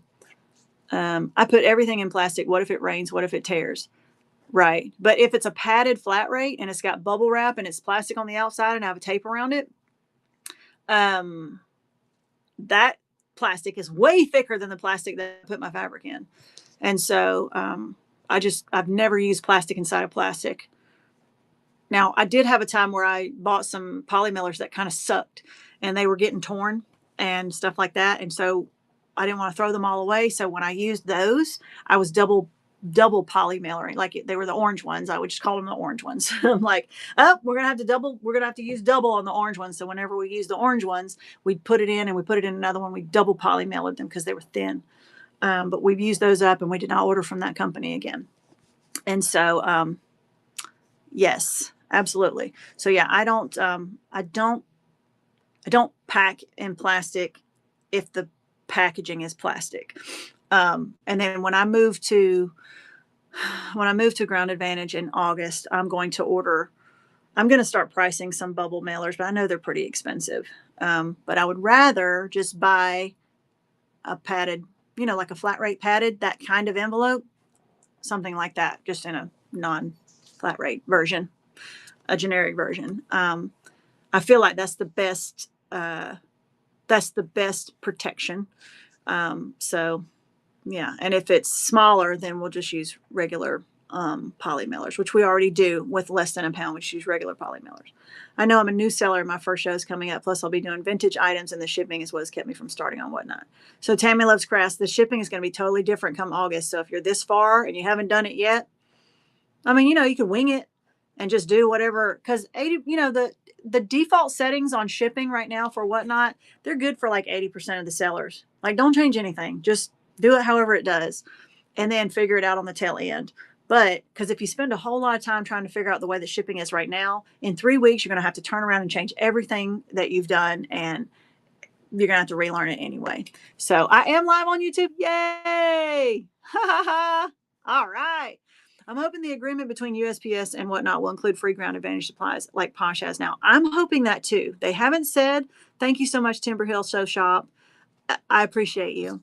And I'm like Bernadette. I haven't heard anything that they're going to, but I feel like isn't Whatnot bigger than Poshmark?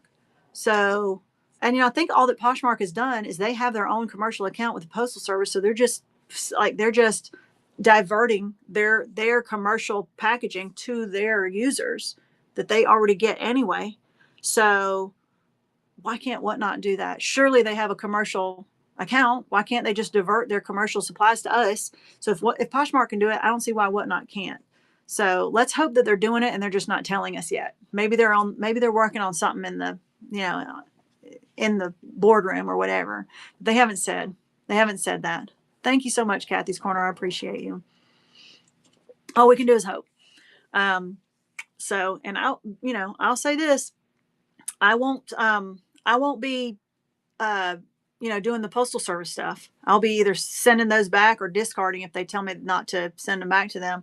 But I will be using the Ground Advantage packages that I got for free because they don't say Poshmark. They don't say only for Poshmark. They don't say restricted or whatever. They just say Ground Advantage. And so I'm going to use them for Ground Advantage. And so if I happen to have, I'm not going to separate what supplies I bought out of my own pocket and what supplies I got from the Postal Service this way and that way for Ground Advantage and the ones I got from Poshmark. I'm not going to separate. I'm just going to use them. So if it's a Ground Advantage package and it's a Ground Advantage shipping, I'm going to use it. Now, if it's said on there for Poshmark only or whatever, I mean, I might pause. But you can even get boxes from eBay that say eBay all over it. And you can get tape from eBay that says eBay all over it. And you can ship all of your Whatnot items in it and ship it. And it's not against terms of service. They just say eBay because that's where you bought it from. And of course, they want to advertise. So it looks like it's an eBay package, but it's not necessarily an eBay package. As long as the shipping label matches the shipping method that you're using, then you're fine. Yeah, there's not any markings on them from Posh. It just says, because I have a bunch. I've already ordered 200. And as soon as you can order 100 items at a time. And as soon as you get them, you can go back and order another 100. Ask me how I know. They only let you buy 50 padded mailers at a time. You can buy 100 poly mailers at a time, or you can buy a combination of 100, but you can't buy 100 padded mailers at once. You can only buy 50. So I got 50 padded mailers, and then I got 25 medium boxes and 25 large boxes. And then when they arrived, I went back and I got 50 padded mailers and I got 50 poly mailers. All Ground Advantage supplies for free. And they don't say Poshmark. They just say Ground Advantage. And I will use them until Poshmark says, we're not going to send them to you anymore because you're ordering 100 and you only sent off 5 packages for us last month. Like at some point, if they get tired of it, they're going to do something. But I don't even know like they're just, like I said, they have a commercial account with the Postal Service, and they're just diverting their free packaging that they have available from the Postal Service. They're just diverting them to their users. So it's really just coming from the post office to us. No different than you using Pirate Ship to ship your stuff through the post office. You're still shipping through the post office. You're just going through Pirate Ship to do it. Not on Whatnot, but like in a regular way, right? So it's the same kind of thing. You're getting the same Ground Advantage packages from the post office. You're just going through Poshmark to get them.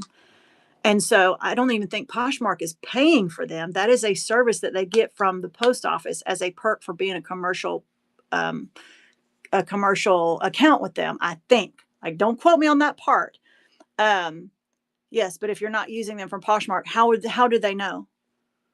It doesn't say Poshmark on the package. It says Ground Advantage. So how do they even? First of all, the post office doesn't know if what's inside of there was sold through Poshmark, Whatnot, eBay, or Facebook Marketplace. They don't know. They have no idea. They don't know. They don't even know that I got the thing from Poshmark because it doesn't say Poshmark. Poshmark doesn't know that I used it because they just sent me the package. The only thing that they can kind of know is if I ordered 500 packages from them, or not packages, but I ordered 500 envelopes from them, and I only sold 2 items last month. And then I asked for another 500 mailers. And they're like, "Why do you need 500 mailers? You only sold 2 things." If they put those together, then they might start limiting. They might start saying you can only order enough packages to match however many items you sold last month or something. But they don't do that right now. So until they do that, there's nothing on the package that says Poshmark or Whatnot or whatever. It says Ground Advantage, and it's a brown package. And that's it. So until they say differently, I'm going to use that. And then otherwise, so Tammy Loves Crafts says, where's the best place to buy your poly mailers? There's, you can go through Uline, you can go through Amazon, and then, there was one other place that I think that, Whatnot has said, I can't remember the name of the company. You can go through GyroPack. They have poly mailers too. You can watch YouTube, and sometimes people will give you like a coupon code for GyroPack, like Kaylee Elaine. She doesn't really do a lot of Whatnot, but she does a lot of Facebook, a lot of eBay.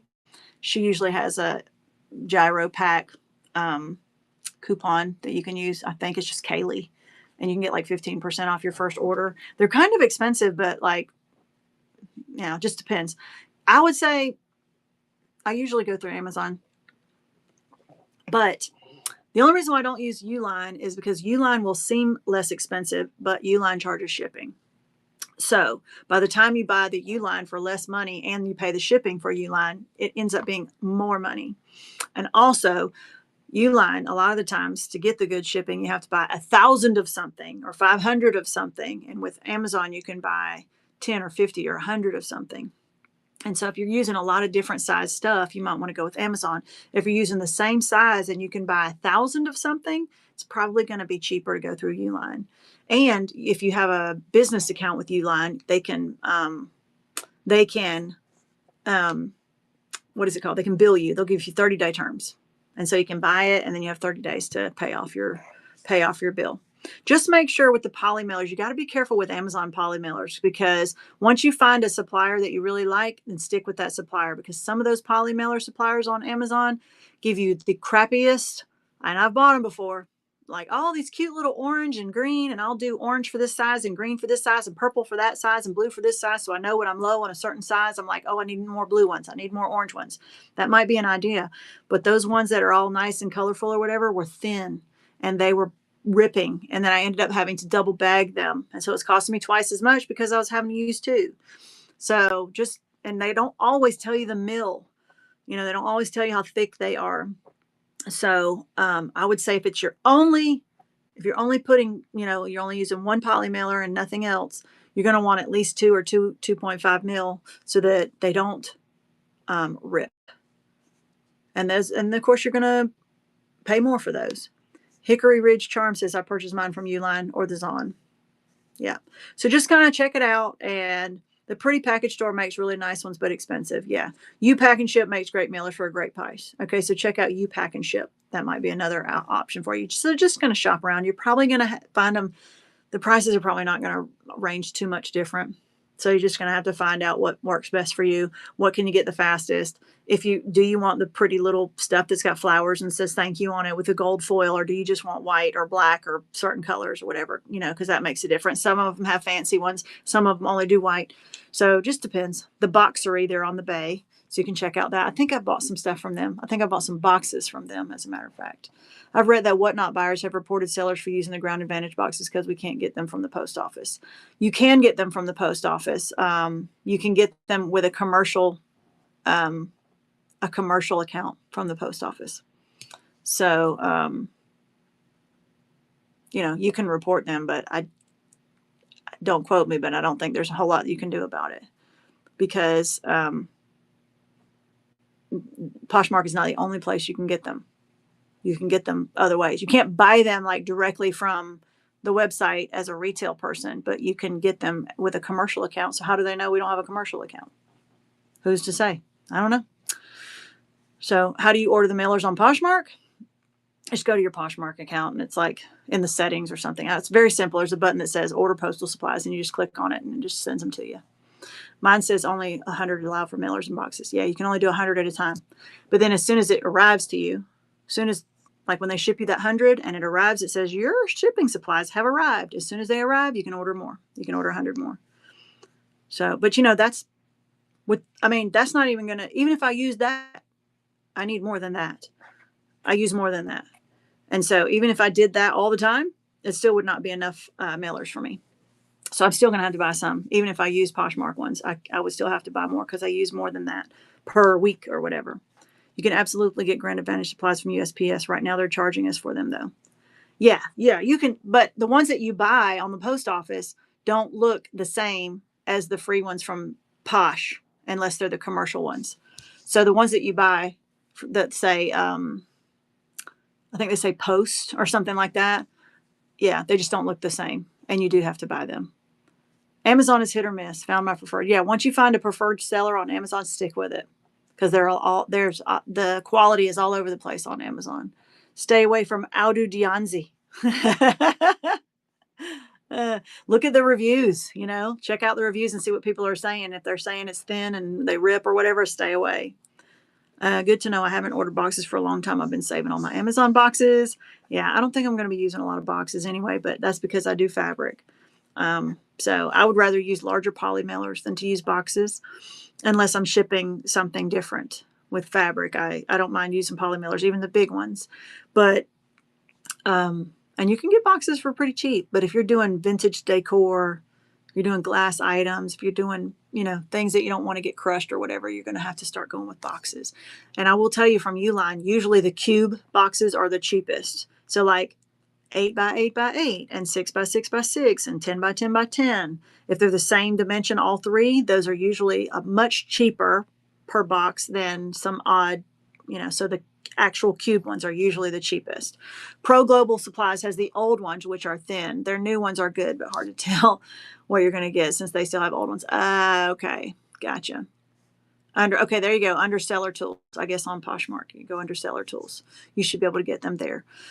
So, as of right now, there's not, people are like, you can't do that with the Poshmark. Well, show me where it says. Show me where it says, show me where they can prove that I got this package, this Ground Advantage bubble mailer from Poshmark and used it for my WhatNot package. Show me where you can prove that because I don't think you can. But like I said, if it said Poshmark or if it said to be used only for Poshmark shipping, okay, if they had that stamped on there somewhere, I don't even know if they could, enforce that, but at least you could identify, a WhatNot buyer could be like, look at this, that says Poshmark and this is WhatNot. And they maybe could report you. But like, as of right now, how does the buyer know where you got that piece from? They don't. And so as long as you're shipping at Ground Advantage and it says Ground Advantage, and if you feel morally that like that's a wrong thing to do, then don't do it. So, or if they come up with some other way to prove that or say that they can or enforce that they can or Poshmark starts limiting that you can't or whatever, okay, then I'll stop. So that's me. That's what I'm planning on doing. So no on the using a flat rate inside of a poly mail or another box, that's a no, because they actually can tell that you've done it, and it's against the terms of service not only of the post office but also on WhatNot. So I don't endorse that at all. And if you get caught, that's on you. But the Poshmark thing, for me, that's a yes. Until they make other, I don't know, announcements or identifications or whatever it is. There's just not any way for them to enforce that as of right now. But as I said before, even if I order them from Poshmark every single, like 100 at a time, I use more than that because it takes like 10 days to get there. So that's 10 a day. I use more than 10 a day. And so it wouldn't be enough to sustain me anyway. So I'm still going to have to supplement. Any tips on what I should start my fabric at? I have cotton, fleece, wool, corduroy, flannels. Tammy, that is, wow, that's that's like such a loaded question. First of all, you gotta tell yourself, what did you pay for it? What do you need to get back so that you can make a profit? What is the quality of it? Is it new? Is it somebody's overstash? Who is the maker? That's kind of like saying, I've got a used car that I'm going to sell. How much should I charge for it? Like, who made it? What kind of shape is it in? How many miles does it have on it? All the kinds of things, right? But if you want an idea of a range of like what other people are selling their stuff for, I would go to other people's shows and just see, what are they selling? What kind of prices are they listing for? And then see, at least you can get a high and a low range and see that most people are in between, this or that. Are they selling yardage? Are they selling half yards? Are they selling fat quarters? Are they selling new stuff? Is it off the bolt? Is it vintage? Is it new? Is it modern? Is it quilt shop quality? Is it Hobby Lobby quality? Is it old Walmart stuff? All that kind of stuff. So go to other people's shows and see. You can kind of get a feel for the range on what other people are selling for and what other people are buying it for. And then you can gauge your prices according to what you're seeing from others. How long have you been selling on WhatNot? Says Joe Cowan. I started in the fall of 24, right as I was quitting my job as a teacher. And I started off doing one show a week. And I quit my job in October of 24 and I went full time with this. And now this is my entire income. My husband also works, but for me, this is my sole income. So now I have 8 to 10 shows a week. I work 12 to 14 hours a day. I have 2 employees. One is full time, one is part time. My husband also helps me part time because he is half owner of the business, and so there's 3 of us that are working on this business. 2 of us are working on it full time. 2 of us are working on it part time. So it's not just me. And so for us, this is like the entire enterprise. We take up the whole basement down here. I brought home 8 giant totes from my mom's house. A lot of vintage. Oh, nice. So your cost of goods is 0. So you're pure profit at this point. That's nice. That means you can sell for a little lower if you want to try to get things going, and you can still make money. That's a perfect place to be. Plus my own 5 cupboards full of fabric for doing craft shows for 44 years. That's the same thing I did. I started off with my own stash, and so I figured it was pure profit. Technically it wasn't, because 15 years ago when I spent my own money and I bought it, I did have money in it. But at that point it felt like it was free because I'd been carrying it around with me for 15 years. So I was like, this is basically free. But then, so I was selling it for cheap. When I first started, I was selling my stuff for cheap, $2 and $3 a yard. And I was like, man, everybody's buying my stuff. They love my fabric. They love my prices. And then when I sold out of everything that I had, surprise, surprise, surprise. And I was like, maybe I'll keep doing this. And I was like, I'll have to buy some more. And then I started looking, I was like, holy moly, I can't keep selling for $2 and $3 a yard because I can't even buy it for that. And so then I had to start increasing my prices. And suddenly people weren't loving my fabric as much because my prices were going up. So you see how that works? So you might be able to have really low prices at first when you're destashing your own fabric, or you're getting something from your grandma or your aunt or, some family member, but you can't sustain that. You can't sustain those prices because at some point you're going to run out and you're going to have to rebuy, and you can't always rebuy for free. So just keep that in mind. You might use it to get started, but eventually those low prices are going to have to inch up a little bit. So do you do these Q&As often? I try to do them a couple of times a month. I almost always do them on Sundays because I try not to have shows on Sundays, and it's kind of like our slow day. And so I try to do them about every other week.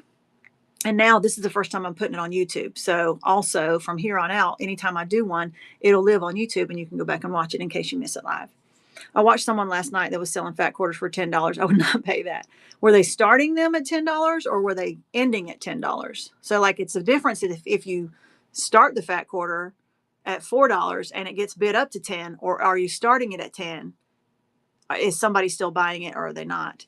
I saw someone one time, it was a relatively new seller, and she was selling stuff, and I was watching and I was like, whoa, she's $13 a yard, $14 a yard. And I was like, wow, and I watched and I watched and I watched and I watched, and $13, $14 a yard is what you pay at the quilt shop. But her stuff was not at the quilt shop. It was from someone's stash, and she did 30 minutes of shows and got zero. Everything she started was $13 starts. And at the end of the show, she had zero sales. And I said nothing. Like I wasn't there to coach her. I was just watching. But in my mind, I was like, she might. I mean, I watched because I was like, I wonder if she's going to get that price. And she did not. And then I was not very surprised. Only because, like, why would you buy somebody's used fabric? Not used, you know what I mean? But, like, why would you buy somebody's fabric from somebody's house and then pay for shipping when you could walk into a quilt shop and get brand new fabric for the same exact price? Unless it was something, I mean, it's different if it was like out of print Mary Englebright, out of print Alexander Henry. I get that. But her stuff was just mostly, bread and butter type stuff. It was quilt shop quality, but wasn't maybe like the most sought after. It's just the stuff that you see all the time. And it wasn't really a surprise that she didn't sell anything. So, and I felt like, I'm not sure if she just felt like sometimes you overvalue your own stuff because you have an emotional attachment to it. It's worth it that, like, it's in your mind, you're like, the only way I'm selling is if I can get $13 for it. I won't take anything less because I'd rather keep it than to sell it for less than that. That's totally fine. Maybe she was fine with it because she's like, I'm only selling it if I can get top dollar. And if not, I'm happy to keep it. And that's fine. She's probably not trying to be a full-time, make a living out of this seller. She was probably just like, I'll destash it, but only if I can get top dollar. Maybe that was her mindset. And if that's the case, then she won. She got to keep all her fabric. Because she's not ready to get rid of it for any less. But sometimes when it's our stuff, we tend to overvalue it because we attach memories to it, and we attach emotion to it, and we remember when we bought it and how it made us feel and how hard it was to find it and all those things. And it's hard to let it go because we value it for more than maybe what everybody else values it for. And then we get our feelings hurt when no one else appreciates the value and they want it for cheaper, or they win it for cheaper. And so we have to separate our like emotional attachment to our items. It's easier to do it when you're a reseller and you're just buying and selling because you're not really like emotionally attached. But if you're selling your grandma's vintage Wamsuta fabric from 1972, and you remember watching her on the treadle machine when you were playing with your dolls at her feet when you were 3 years old or whatever, then that is a lot different selling that than if you just bought a bolt of Kona red from, a wholesaler and you sold it and you sold the whole bolt. So there is a difference. So I watched someone last night I already read that one. Would love to know a little more about your organizational tricks. So Kathy's Corner, that's probably a good idea for me to do on my next video. And I would like to do some other videos that aren't live where I just do like instructional videos where I just have like, here's what I'm going to teach you today so that I'm not distracted by specific questions. And then I can just have a topic. I will definitely do that when I get to the shipping and I get it all figured out and I want to share with you what I've come up with. So I would love to do like a whole video on just my organizational system that I have going on, because it's not so organized in the back. It might look organized behind me, but it ain't so organized on the other side of the screen. If you have a specific question, I'm happy to share. But like to tell you from top to bottom would be like another 2-hour video. So they did love my prices when I was selling for $2 a yard. Yes, it did get a lot more expensive after COVID. Yes. Oh, that's a good idea. Wishbone Treasure Find says you could go lower to get to your 1,000 sold. So some people will do lower prices just because they're like at 800 and something and they really want to get to their 1,000, because when you get 1,000 items sold, you get paid faster. So some people would do special sales, or maybe you sell smaller pieces. like maybe you have $1 starts and you do fat quarters, and that way, even if you sell it for $1, well, you didn't lose that much. Like I would have liked to get $2 or $3 for that fat quarter, but since I only got $1, I'm okay. But if I'm selling a yard for $1 and I only sold it for $1, that hurts a little more. So the nice thing is that we get to set our own prices as sellers. We get to know, what do we have in it? What kind of shape is it in? What do we need to get out of it? What our expenses are? Is this play money? Is this vacation money? Is this food on the table money? Those are all different things. Those all come into play on how you're going to price your items. Do you need to sell things super, super fast, or are you okay with holding on to stuff and getting top dollar for it? Again, just depends. I like to sell my stuff fast. So I set it at a price where it sells fast. If it don't sell fast enough, I lower it. And so I sell a lot, but I also stay busy. We run through 2,000 to 3,000 yards of fabric a month. And my biggest challenge now is finding fabric fast enough. And so, we went to Savannah a couple weeks ago and I was like, I got 900 yards. It filled up half the back of my car. And in 2 weeks, it was gone. And I just went to Tennessee last week, 2 weeks ago almost, got like 2,500 yards of fabric and it's almost half gone, which is, it's awesome. I got a great price on it. But when that goes away, I'm like, holy crap, I need more fabric. Where am I going to get it? I can always get new fabric, but that's higher priced. So I'm always buying new fabric to fill in, but I'm always looking for that holy grail. Like I'm always on the search for $1 a yard fabric. Sometimes I find it, sometimes I don't. I don't get it for $1 a yard when I buy 10 yards. I get it for $1 a yard when I fill my car up and buy 1,000 yards, or 10 IKEA bags, or buy out somebody's sewing room or whatever. And then it's not always quilt shop quality. It's not always, some of it's pre-washed. Some of it might be fleece, like you get a little mix of things or whatever. Pumped for this. Just brought out an estate of vintage fabric. Yeah. Oh, you just bought it out? Oh, the Found Phoenix. I love to hear stories like that. I love it when people come back and they're like, I just got a fabric haul, because we're always looking for fabric hauls and I don't always find them. And so I love it when I haven't found a fabric haul recently and I hear somebody else finding one.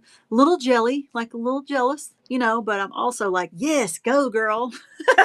Like you go find that thing, because I know it's going to come to me too. And I'm going to share it and I'm going to brag about it and people are going to be like, awesome. And then their mind, they're like, why can't I find those? Keep on looking. You're going to find them. So I love it when people share their stories about, like, I just found Alexander Henry at a thrift shop for $2. And I'm like, yes. And I'm like, damn it. Why wasn't it me? But I'm still happy for people when they do that, because I know how happy they are, because I know how it feels when you find like the super haul. And I've searched for months. Last summer, I was finding them all over the place. Like every other week, I was like, another fabric haul, another fabric haul, another fabric haul. And then after the November or so, I was like a desert. I could not find, not anywhere within driving distance of me. So I finally found a couple of big hauls recently and I'm like, yes. And now I'm like, where am I going to get the money? It's the same name on YouTube. Yes, it's Cheap Girl Fabrics on YouTube. They started for $10 and I thought $40 a yard. They were buying it for $40 a yard. It must have been something that was very sought after. If it was going for $40 a yard, there's not very much on WhatNot that's going to sell for $40 a yard. So some, but not very much. It was probably Alexander Henry. Y'all help me out. It was probably like a Tula, like an out of print Tula pink. I mean, maybe like an old Daisy Kingdom. What else might have been for $40 a yard? That's maybe some real popular K Facet or something. I can't think of much else that would go for that high for quilting cotton. She was also selling them for that price. I couldn't. It was not new. Yeah, it's got to be like this on WhatNot. If you're getting $40 a yard, it is something massively, very, very unique and sought after. I'm at a point where I'm now going through all my stuff and getting rid of it all. There you go. Just start with destashing your own stuff and then take that money and then, seed your next purchase with it. I do pluck from my restock material once in a while. Yeah, I do like a little bit of a mix. I'll try to pull, because I've got probably 10 or 15,000 yards, maybe more. But in various shapes and quality, like various quality, various quantity. Some of it's smelly. We call it Granny's Attic fabric, like a little musty or whatever. If it smells like cigarettes, I do not sell it at all. And Some of it's pre-washed, some of it's smaller pieces. So like I have a ton, but it's not all like just ready to put in front of the camera and sell. And so I'm constantly going through that and pulling stuff out and also rebuying that stuff. And then if I fall short of what I need for that week, then I'll buy bolts or flat fold bundles of new stuff, and we just kind of mix it in. But that's going to be my highest price stuff. I pay the highest price for the new stuff and the lowest price for the old stuff. The best advice to organize 60 plus boxes of fabric. So get you some, it's a little more expensive, but like you can either get some of those 27-gallon totes from Home Depot, the big black ones with the yellow top that everybody talks about. You see them everywhere, big black totes with the yellow top or the red top. They're like $9 a piece. You can get the clear ones. They're exactly the same, but you can see inside of them. And I like them a lot better, but they're like double the price. It's like $9 for the black one, $16 usually for the clear one. So, and if you buy a whole bunch of them, that can add up.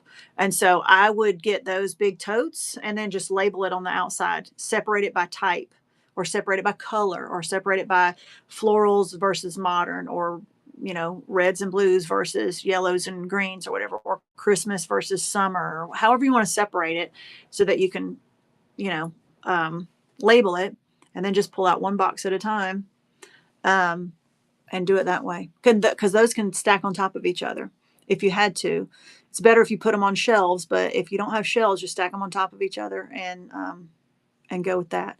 And if I don't know what size boxes you're meaning, but if it's like a 10 or 12-inch box, you probably only need like 6 to 8 27-gallon totes to fill them up.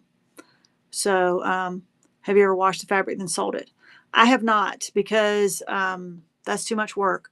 So if it's smelly, I'll just list it as smelly and I'll lower the price. I won't say smelly, I'll say Granny's attic. If it smells musty, like it's been in somebody's attic, that stuff will 100% wash out. The smell will wash out, or you can lay it out in the sun and it will come out. You can put a ozone machine, and they say it will come out. I've tried that with mixed results, but the buyer can do that themselves, and I'll just lower the price a little bit so that I can move it out. Because if I were to try to wash all this fabric, then it's going to be all wrinkly, and then I have really hard water from a well that's got a lot of iron in it, and so a lot of the times the white stuff turns orange. And then people are like, well, I'm allergic to Tide, and I'm allergic to this and the scents and the so-and-so, and I don't use that stuff. I use real expensive enzyme stuff for my laundry, and I don't want to spend that on loads and loads and loads of laundry. So you see what I mean? It's time and it's money and it's effort, and I just would rather just lower the price by 50 cents or $1 and put a sticker on it that says Granny's Attic, and I put it in the description. I put it on the sticker right on the fabric so it's on the screen, and I also say it verbally so they have been told 3 times that it's described as Granny's Attic smell. It says it on the sticker, Granny's Attic smell, and I have said it out loud, which means if the captions are on, it's also on the screen that says Granny's Attic smell, and the price is lowered. So if they get it, they cannot say they did not know it was going to have smell. And if I sell some that has Granny's Attic smell and some that does not, I will separate it into different plastic bags. So this bag has Granny's Attic, this bag has non-Granny's Attic, and I'll cinch them up so that they don't mix. And that way they cannot say that they didn't know. And then I tell them there's different ways that you can get rid of the smell, and I give them, hints on that or whatever. And most of the people either don't say anything at all because they already know. And some people have even said, man, I was expecting it to smell worse than this. It wasn't all that bad. Like it does smell a little bit, but it wasn't nearly as bad as I thought. But if nobody has ever actually said that they wanted a refund because it smelled, because I am so over the top with making sure that they know, and they'll still buy it. They will still buy it. Selling lower taught me so much. Yep. Thoughts on being a premier seller, like how to become one or how it has changed me since I've become a premier seller. So which one were you talking about on that Timber Hill Sew Shop? I asked someone to rerun something, and instead of $20, she ran it at $45. And I asked, she said, it's worth $65, so you're getting a deal. Yeah, that stinks. You can't stop people from doing that, but she probably ran it and was like, oh crap. And she probably realized, she probably ran it at 45 and thought that it was going to get run up, and then nobody bought it. And then when you ask to rebuy it, she's probably like, no, because if I rerun it at 45, only one person is interested, the one who asked, and you were going to get it for that price. She was probably hoping it was going to get run up. And now she knows if she reruns it at that price, that's what it's going to sell for, and she doesn't want to. So it's not, I mean, it's kind of crappy, but it's not against the terms of service. But yeah, I understand. It's kind of crappy. You're like, dang, why didn't I swipe on that the first time? But if you had, I mean, yeah, she might have canceled the order. You never know. We're not supposed to do that, but people do that sometimes. They'll start it way low. It doesn't go for what they thought they was going to go for. And then they're like, they cancel it for some stupid reason. And FYI, don't do that. That's crappy. Don't do that. It's against terms of service anyway, but like, run it for the lowest price you're willing to take, knowing that it either will not sell or if it sells to one person. Just know, especially if you're newer, a lot of times if you put up stuff up for auction, it's going to go for what you'll have one buyer. You'll have one person to bid and they will win it. So run it for the lowest price you're willing to take without regretting it. Because if you ran something, listen, okay, think about this. Would you regret it more if you ran something for $1 and it sold for $1, or if you ran it for $7 and nobody bid on it and you kept it? Because if you run it for too high and nobody buys it, you always have a chance to run it either later in that show or another show. You get another chance to sell it. You can either lower the price and sell it for a little less, or you can sell it in another show where the auctions are bidding up a little more. There's more people. So you will have more regret for selling it at a low price, setting it at a low price and selling it for that price, because then it's gone. You've sold it for the low price and you're pissed off because you sold it for too low and you thought it was going to go higher, but it didn't. So don't set it for that low if you're going to have regrets. It's better to set it higher because you can always rerun it again and lower it, or you can always rerun it again for the same price until you find somebody willing to buy it for that price. But all this stuff about, people getting mad at the chat because they ran something and only one person bought it and they sold it for $1, and then they want to, get mad at everybody else and say how cheap they are and how they got a family to feed and all this stuff. Don't be that. Don't do that. Just, you're the one that sets the price. So don't set it for too low, because whatever you set it for is very possible it will sell for that. And then it's too late. I have pre-washed and then sold for $5. Y'all didn't disclose that it was washed. Yeah. I'm not saying don't wash and sell. If you want to do that, absolutely do it. If you don't want to sell Granny's Attic smelly fabric and you rather wash it and sell it as pre-washed, that's fine too. I get fabric that's already pre-washed. So I do sell fabric sometimes that's pre-washed, but it's not washed by me. I bought it that way from somebody's, estate sale or whatever. And they washed some pieces, and you can tell by how wrinkly it is and how frayed it is. And I'll just put pre-washed on there and I'll lower the price then too. Either way, I'm going to lower the price. So if I'm going to lower the price either way, I'm not going to spend the time washing it. But if that's what you want to do, then go for it. Then you usually feel like you have to iron it. Maybe you should come to NE, Nebraska, and get some of my fabric. That's another problem, restocking sources. Yes. That's how I handle the smelly fabric. I put a sticker on it that says Granny's Attic, and I sell it for a lower price. And I won't, if it smells musty. If it smells like cigarettes, or it smells like pee, or something like that, then I'm not going to sell it at all. But if it just smells like kind of musty, I know that those smells will come out, and I will just put a sticker on it that says Granny's Attic smell, and then I lower the price. Y'all go broke in my sewing room. I have so little owned by new fabric from 30 years ago. Mine's probably like half and half. What's a good price for Alexander fabric? It really depends on I'm not an expert. Dee Butler, I don't know if she's still in here. She was in here earlier. She's probably like our resident expert on Alexander Henry. She knows. I send her pictures of my stuff, and I'm like, is this good? Is this good? Is this going to go high? Is this? And she's like, yes, no, yes, no. I'm not really an expert on it. I know if it's got some pinup girls or some pinup boys, if it's got some sexy people on there, it's going to go for higher. If it's got skeletons and dead stuff on there, it's going to go higher. If it's got ghosty, ghastly stuff on it, it's going to go higher. Outside of that, I'm not exactly sure. That's just the basics that I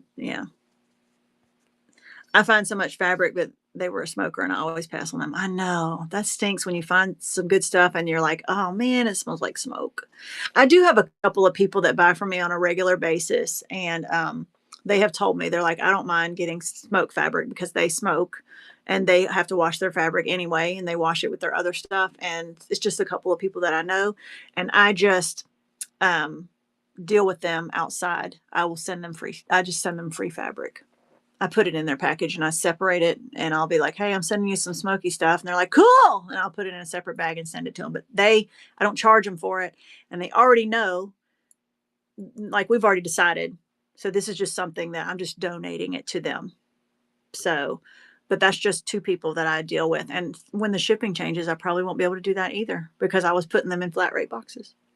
So I don't know how that's going to work. Smell test it before you buy it. Tilda, I hear some about Tilda. I don't know a lot about Tilda. I can say I've never seen but one or two pieces of it. So it must be like hen's teeth finding that out there. RSS Tula out of print. Yeah. Oh, we were talking about okay. Oh, well, I was asking what might go for that high. Yeah, Tilda probably would. That's Alexander Henry. RSS, that's Ruby Star Society. Some of those are very high in demand. And Tula out of print, yeah, very high. Some of that's very high in demand. Like some of those animal ones, like the elephant ones and the dinosaur ones. Some of those are really high value. I don't deal with most of those, so I'm not an expert on them. I know a little. I paid $10 for a bin of fabric at Goodwill. Inside was a hand stitched quilt from the 40s. Nice. I paid $100 for a trash bag full of fabric from Facebook Marketplace, and inside there was all kinds of fat quarters of just, I mean, all kinds, pounds and pounds and pounds of it. But inside of there was a half yard of out of print Tula Pink from 2015 or 16. There was 2/3 of a yard of Alexander Henry. It was a floral print. And then there was a small scrap of Mary Englebright. And so between those two, it probably paid for half the bag. Vintage Holly Hobby sold for, yeah, Vintage Holly Hobby, vintage Winnie the Pooh. And if there's like some characters from a long, long time ago, like maybe Barney or like character license fabrics from way, way back, like Holly Hobby. Strawberry shortcake. I sold a piece of strawberry shortcake fabric that was from, it even had the date on the sale, but it said 1980. And I think I sold it for like $25 for like a half yard or something like that. All right, Facebook Marketplace for totes. Yep, you can probably find them pretty cheap. A lot of times people sell them for $5 to $10. Just make sure on Facebook Marketplace, because a lot of times they'll try to sell them for $10 a piece, and you can buy them from Home Depot for $9, brand new. Just saying. Okay, perfect. That's how I'm organizing now. That's how most of my stuff is. Most of my back stock is organized in those large. Let me show you. I mean, I've got a little bit out here. Now you're about to see something behind the scenes that's like, like this is this is this is not organized, right? So it's semi organized. Like my next auction is already set up, like some of that half yards and yards. And then this is stuff that's ready to be put together for next auction shows. This is the stuff that's in my shop right now. My shop is not set up. Like when I do my next show, I'll open the shop, the buy it now, and I'll activate all of these. I have these numbered by numbers and letters all the way through 50. So this is what I sell by the half yard. But I was with the totes I was talking about. Let me take you back here. Let me turn this light on. And we're still in the process of like cleaning up. So if y'all have been back here before, excuse the stain. It came with the house. I don't know what that is, but that's going to go away when we change our floors. Anyway, I use these little laundry basket things, these rolling baskets to separate before we process the fabric. So this is all quilting cotton that needs to be measured and labeled. But until then, it goes in these types of totes right here. So like we are doing, this tote right here has a apparel fabric in it. And then we have another one. Oh, and then we have another tote over here that's got home deck fabric in it. And so when it gets full, we'll pop a top on it and we'll mark it as home deck or apparel or quilting cotton. I like the clear ones, but they're twice as much. So because you can just look on the side and be like, oh, there's, whatever in there. But I splurge sometimes on the clear ones, but most of the time we just get the black ones. And then my part-time worker, she works with scraps over here. This is her workstation right here, and she makes our scrap bags for us. So this is what she does. She makes we call them loose change. She does scrap bags for us, and we usually do them in our shows, but we're saving up because on the 11th, we're having a scrap stash show. So we're going to have like about 120 bags that we're going to sell at that show. So hope that helps a little bit.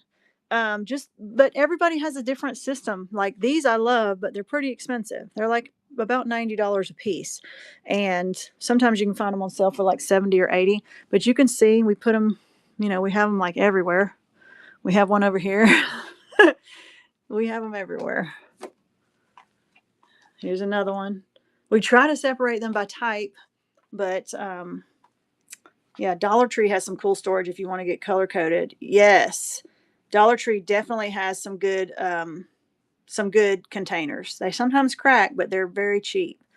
When you buy fabric stashes, how do you decide the purchase price? I buy it usually by the pound.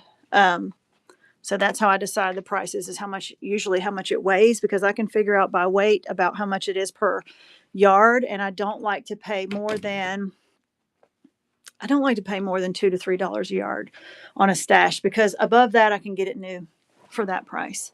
So, especially if I'm buying a lot. So I just convert it to poundage and I just figure out how many pounds. And it depends on how they sell. Sometimes they sell by bundle, sometimes they sell by bag, sometimes they sell by weight, and it depends on how they're selling it. But I try to stay $2 a yard and below for stash fabric. Also, don't be scared to lower prices a bit if you need to move out inventory. Absolutely, my goodness. I hope I said that right. Jelly bead odor eliminator jar, and Smelly sits next to it for a few days. Seems to help.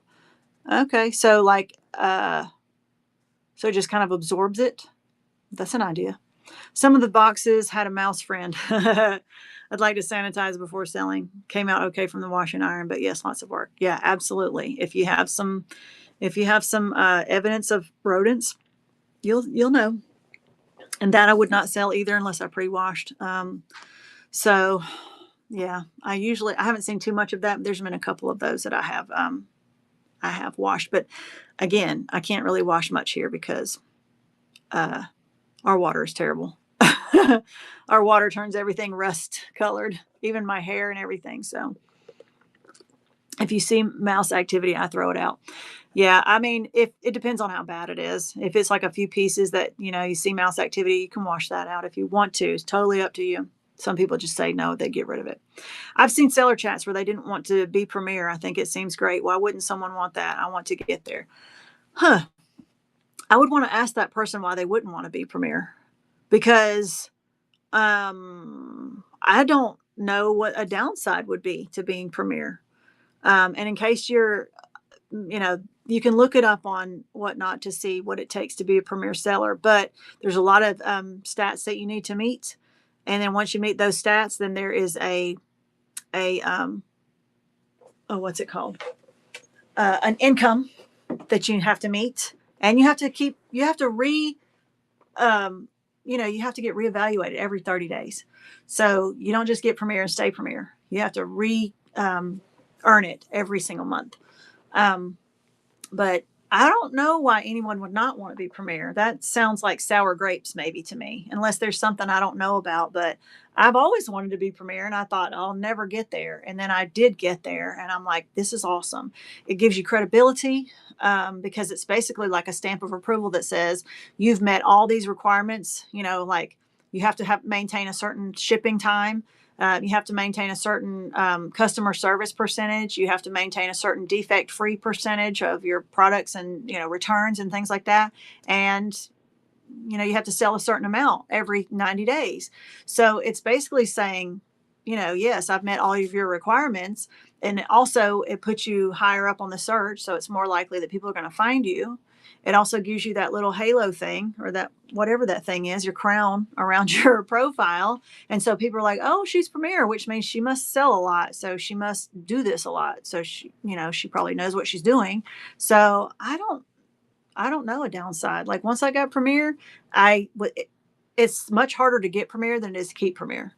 It was much easier for me to keep it. And you get a little tiny bit of reduction on your commission. And so you're getting to keep a little bit more of your money. It's not a lot, but it equates for like maybe a couple $100 a month total. The Found Phoenix. I did lots of research. Soaking in Lysol or Odoban will kill any potential icky fabric in fab condition otherwise.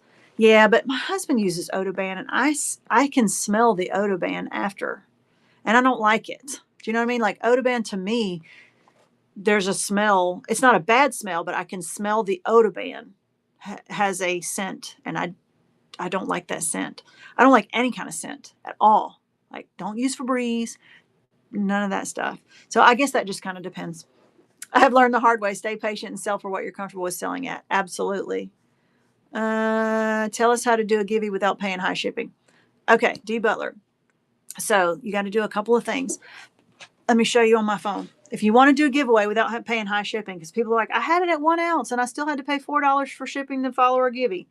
It's because you didn't have some of your settings right. So I'm going to show you right on my phone. Okay. I'm going to turn my camera around.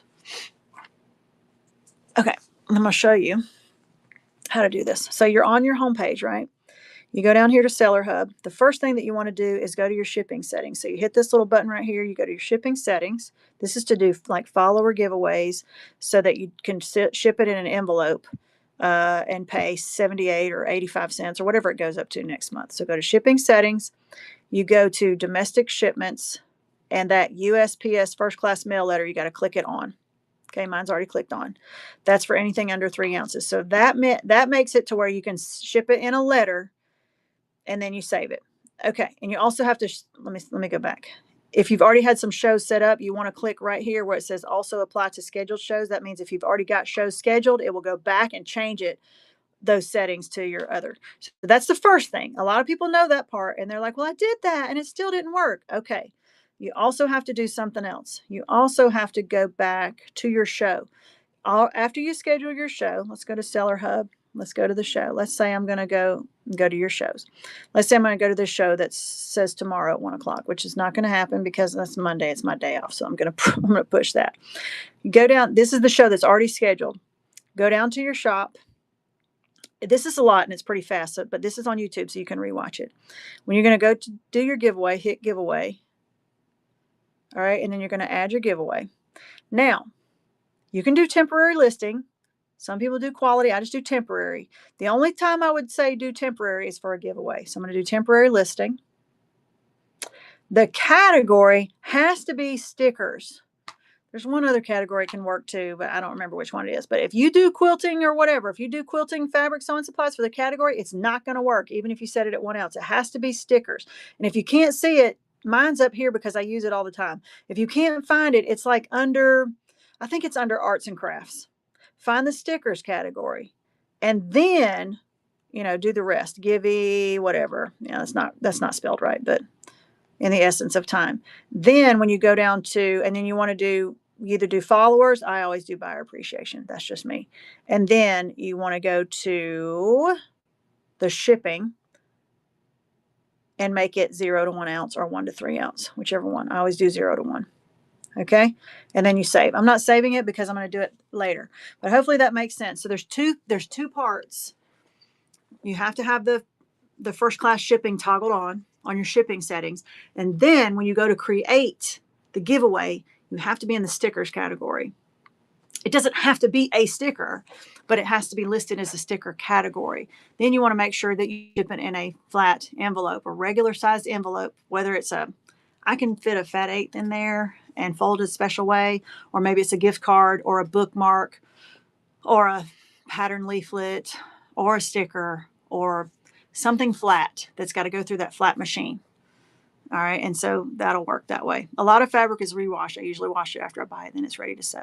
So if you're buying it for yourself, absolutely, you wash it however you want to. But if you're buying it to resell, some people don't like some people are sensitive to other people's washing powders and other kinds of stuff. Sid Crochet. I don't know how long ago you rated, but I'm just now getting there in the chat. Let's view Sid Crochet's profile. All items are handmade by me. Follow me on my Instagram. I'm Sid. I love to crochet and I don't want to stop. Can't stop, won't stop. I sell the things I make so I don't have to live in a mountain of crochet. I have new items most weeks to save my future shows. Absolutely. So y'all go and follow Sid Crochet, and um her next show is July 10th at 8:45 p.m. Eastern. Yarning and yapping. Pullover? No, it's a cardigan. So she's going to do some, I guess she's going to do some crochet while she hangs out. All right. So make sure that you follow her and bookmark her shows. Thank you so much for the raid, Sid. I don't know if you're still in here, but I appreciate you. You almost can't tell I washed it. I don't mind disinfecting, washing, ironing. I need to go through it all anyway. No smell. I just prefer a clean product. Absolutely. And most people are going to do that when they get it. So if they're going to do that themselves, I don't feel like I need to do it. Yeah, and like I said, we're not doing any selling today. We're just doing a seller chat. I wish I had more space. I know. I've got my whole basement, plus I've got a 12 by 40 barn outside, like a storage shed. And I just got finished telling my husband, I was like, and I have a retail shop that we're still trying to get open. And I just told my husband yesterday, I was like, I think I need one more shed. He was like, what? Like, I think I just need one more for like overflow. He was like, he just gets me. He rolls his eyes, but he'll do whatever. How's the best way to sell scraps, bag, and pricing? So you can sell scraps, and depends on if you want to separate them into type, or if you just want to sell like total scraps, sell it by the pound or by the ounce or whatever. Do like, I'm going to do an 8 ounce and then put the scraps in until it weighs in 8 ounces, and then start it at auction and just let it auction for whatever, then put it in a bag. And then that's what I would do, by the 8 ounce or by the pound or by the 5, however many ounces, the same thing each time. Or the way I do it is I pre-bag it, but I pay somebody to do that. So she makes real cute little, she makes them like so adorable. Like, see how she does them all together. Of course, you're going to get higher prices for that, but I also have to pay her. So, this takes much more time. But if you just want to throw it in a bag and just sell it by the half a pound, whatever. We have a full walkthrough. Maybe one day. We're still doing the floors. So, and the only thing is, when I do a walkthrough of the cave in there, we call it the cave because it's unfinished. It's filled by concrete, and I lose signal when I go out there. So, doggone it. Where do I cut? My stepdaughter cuts, and she has her own room in there where she does all the cutting. She's my full-time employee. You might want to try desiccant packages that come in medications and stuff to distinct. Yeah, that's an idea. Like the stuff that you get in packages that says "do not eat." I want to stay smaller. I don't want Premier. Okay, so Fabric Revival. That's your question. Like, somebody asked, why would you not want to be Premier? And so Fabric Revival just said she doesn't want to be Premier because she doesn't. That's not how she doesn't want her business to be that big, right? And so that makes sense. Doesn't mean, like, I don't think it means she doesn't want to, like, have the perks of Premier. It's just like she's not aspiring to be Premier because she doesn't want her business to be that large. So, not that she wouldn't want to have all the perks. Do you know what I mean? So maybe that's what they're talking about. Some people don't want to be super big because they have another job, or they just want to, they don't want to work 10 hours a day. They just want to do one show a week and just destash their stuff, or, whatever. And they know that that's not going to get them to Premier. So they're not even aspiring to get there. You have to make $50,000 in sales every 90 days. That is a lot. That is $4,000 to $5,000 a week. That's hard to do if you're not doing it full time all the time. At least in fabric, you know what I mean? Maybe you can do it in jewelry or coins or something. I don't know. But not everybody wants to do this full time for their job, and that's totally fine. When you come across fabric hauls, how do you come to a purchase price? So usually the people, if they're doing a haul on Facebook Marketplace, they have a price and that they want, and we'll negotiate. Usually I ask them how much it weighs. So that way I can know in my mind, if they don't already know how many yards it is, I'll say, well, how much does it weigh? Like, every person is a little different. And so, but most of the time they have a price in mind, and, you can ask for a little bit less, and if they're willing to negotiate, you might get it for a little bit less. And then I ask them how much it weighs. And if they're asking more than what I can afford, or not what I can afford, but what I can sell it for, then I just say thank you very much and no thank you. Like there's a couple people that have really good stashes on Facebook Marketplace that I could totally go and like rack up, but they're wanting $4 a yard for their fabric. And if I was buying for myself, I would go and pick out all the stuff that I love. $4 a yard is great pricing because it's most of it's quilt shop quality, but it's older. Some of it smells a little musty, and it's belonged to somebody for a long time in their garage. And I cannot sell it for a whole lot more than that. And so I can buy new fabric for cheaper than that. Now, it's not going to be the same quality, but you see what I mean? So for her, I bought from her one time and I was like, yeah, it's not, if she said $3 a yard, I would go back and buy a bunch. Or if she said 3 or 3.50 a yard, if you buy more than $1,000 worth, I would probably do that too. But she's not interested in that. So, and she's getting plenty of people buying from her. Not a lot of resellers, but mostly it's just people who are just adding to their stash. So like I said, it's just different from every, and the more you do it, the better you get at it. So every transaction is a little different. I will say this, if somebody calls it cloth or material, you're going to get a good deal from them because if they don't call it fabric, they don't know what they have. But also it could be horrible and it could be smelly and it could have dog hair all over it. So it's hard. They'll take pictures of it and it'll look awesome. And then you pull up and you get it and you're like, this stuff smells terrible. I bought something from a guy one time. I paid $150 and it filled up the back of the truck. And when I got home, it went straight to the garbage. It was $150 I threw in the garbage because it was covered in dog hair and it stunk like dog. And most of it was fleece and home deck fabric and but the pictures made it look a little bit better than it was. It was a lot, but it was terrible. And I just was like, you know what? I'm not willing to put the effort into it to try to squeeze whatever I can get out of it. So I put it all in the garbage. And, so that was a total loss. I could have looked at it and been like, dude, this stuff stinks. I'm not buying this. But we were already halfway filled up in the back of the truck. And my husband's like, this is awful. And I was like, I know. And I was like, maybe there's some good stuff in here. And the more I looked at it, the more I was like, this is awful.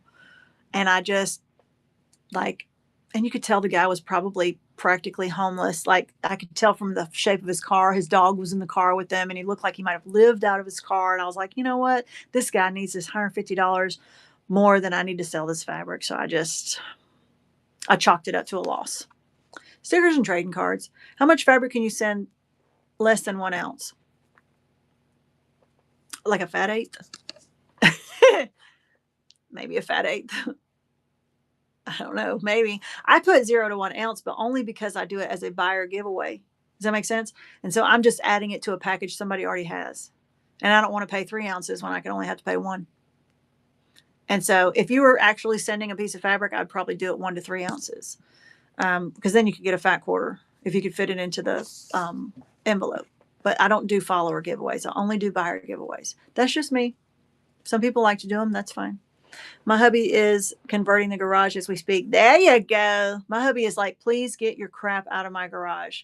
And I'm like, if we get an extra building, I can get all those rolls of fabric that are in the garage and get them out. Because I have about 200 rolls of home deck fabric laying in the garage and not going anywhere anytime soon, especially now that we don't have flat rate.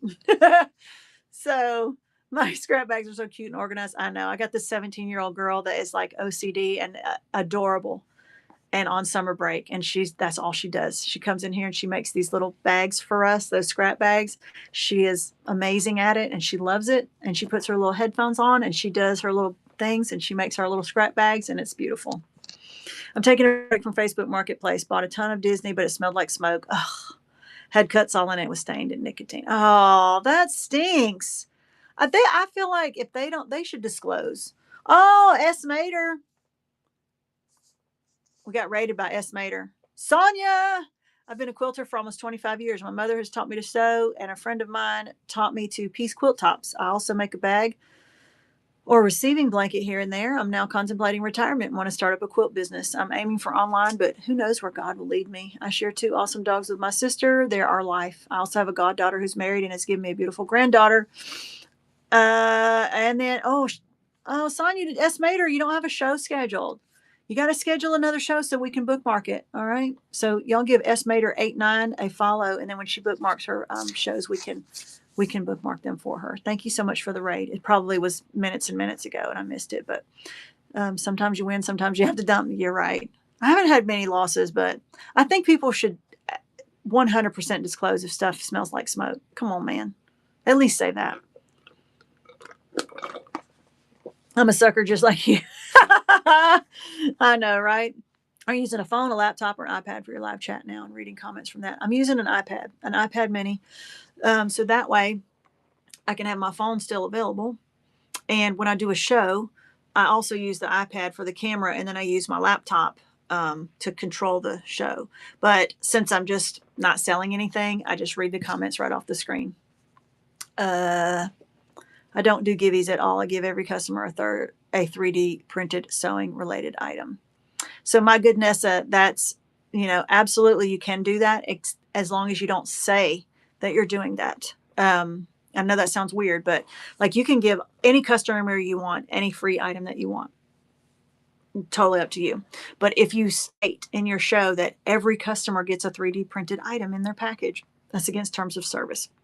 And so just make sure that you're not saying that, because then it means that purchase is required in order to get the free gift. And so that is against sweepstakes rules and all the other things. So just don't break WhatNot terms of service to do that. If you just do it and you don't announce that you're doing that, it's totally fine.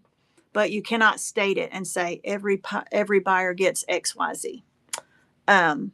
And that's the reason why I don't do follower giveaways, because I don't want to have to pay shipping to send somebody something that hasn't bought anything from me. So that's a personal preference. I only do buyer giveaways, and I do them constantly. I do buyer giveaways from the moment the first person makes a purchase until the show ends, back to back to back to back to back. I usually do I set 24 up, and if our show is long enough, we do all 24. I have a terrible sniffer, so I rely on my daughter. I smell everything. So I'm like, whew. My husband's like, what? It smells fine. I'm like, no, that stinks. There's someone near me selling. Oh, sorry. I thought you said, we were talking about smelling. I thought you said smelling 200 pounds of fabric. Oh, it's not smoke free. Oh, man, that stinks. Literally, it stinks, right? You never know who's watching. You are right. It is tragic to have that all. My sister and I went to an estate sale one time in Alabama, and we went all the way and got a hotel because it was so far. We got a hotel the night before, got up there, stood in line. There was like 20 people in line because the pictures looked so awesome of all the fabric that she had. They had put it out on the front porch. We were like, why is it on the front porch? They said it was so that we could have more room because this house was so small. But as soon as we picked up the first piece, we realized it smelled like smoke. Every single piece of fabric smelled like smoke. So we went all the way up there and got a hotel, spent the night, and got zero fabric because it was a smoker's house. And they did not say that. And the few people that did pick up a whole bunch of fabric, they were also smokers. And so it did not bother them. They were like, yeah, this is awesome, because it didn't, they're taking it home to a smoke-filled house, so they didn't care. But it was a wasted trip. I received 2 boxes of yarn to resell, and they stunk of smoke. Oh, I have them in trash bags with scent catchers in them and praying. So I would say maybe the best bet for that would be to open it up, put it outside in the sun, and let the sun take over. Something they can watch. I stated in my notes saying that I give a buyer giveaways in appreciation. Kathy's Corner, you give everybody who buys a giveaway, or you run buyer giveaways? Because if you stated in your notes that every buyer gets something free, that is against the terms of service of WhatNot. I'm not saying they'll catch you, but it is against the terms of service to say that every buyer gets a free gift. You cannot do that according to WhatNot. You have to do either a buyer giveaway and run it as a buyer giveaway, because when you run a buyer giveaway, it's not all buyers, because you have to give people who don't buy an opportunity to win the free gift. And so if you say every buyer gets a free gift, then that means you are requiring purchase in order to get the free gift. And that is against the terms of service. It's against the law, actually. And so that's why WhatNot has it. So if you're saying that every buyer gets a free gift, that is against the terms of service. And I'm sure a lot of people do it. And I'm sure you're like, well, that doesn't sound right, but it absolutely is. And you don't want to get in trouble with WhatNot. So if you want to make sure that you're doing everything right, I'm just the messenger, but that is not allowed. I'm not saying you could probably do it for years and maybe not ever get caught, but technically you're not supposed to do that. I got an order from WhatNot and it all smelled like smoke. Oh, now Becca, if it was from WhatNot and they did not disclose, I would have gone to WhatNot and asked for a refund, and then I would have taken it up with the seller. Absolutely. Thank you for the advice. You're welcome. Yeah, form fillers. You got to allow the form fillers to be able to win those buyer giveaways. Even if they don't buy, they can fill out a form and win it. I've had a couple. Not very many, because most people aren't going to fill out a form for some free, like a free fat eighth of fabric. But I have had a couple, and when that happened, I just block them. And I know that sounds mean. I don't do it for meanness. I do that because I want me as a seller and them as a buyer to match. And so if they're going to fill out a form for free fabric and not buy, that is not the customer that matches me as a seller. And since I already know that we're not a match for each other, I just go ahead and do them a favor by agreeing not to sell to them in the future. And so that's totally me. Some people will be like, who cares? Whatever. But if somebody fills out a form and wins a free piece of fabric, I block them.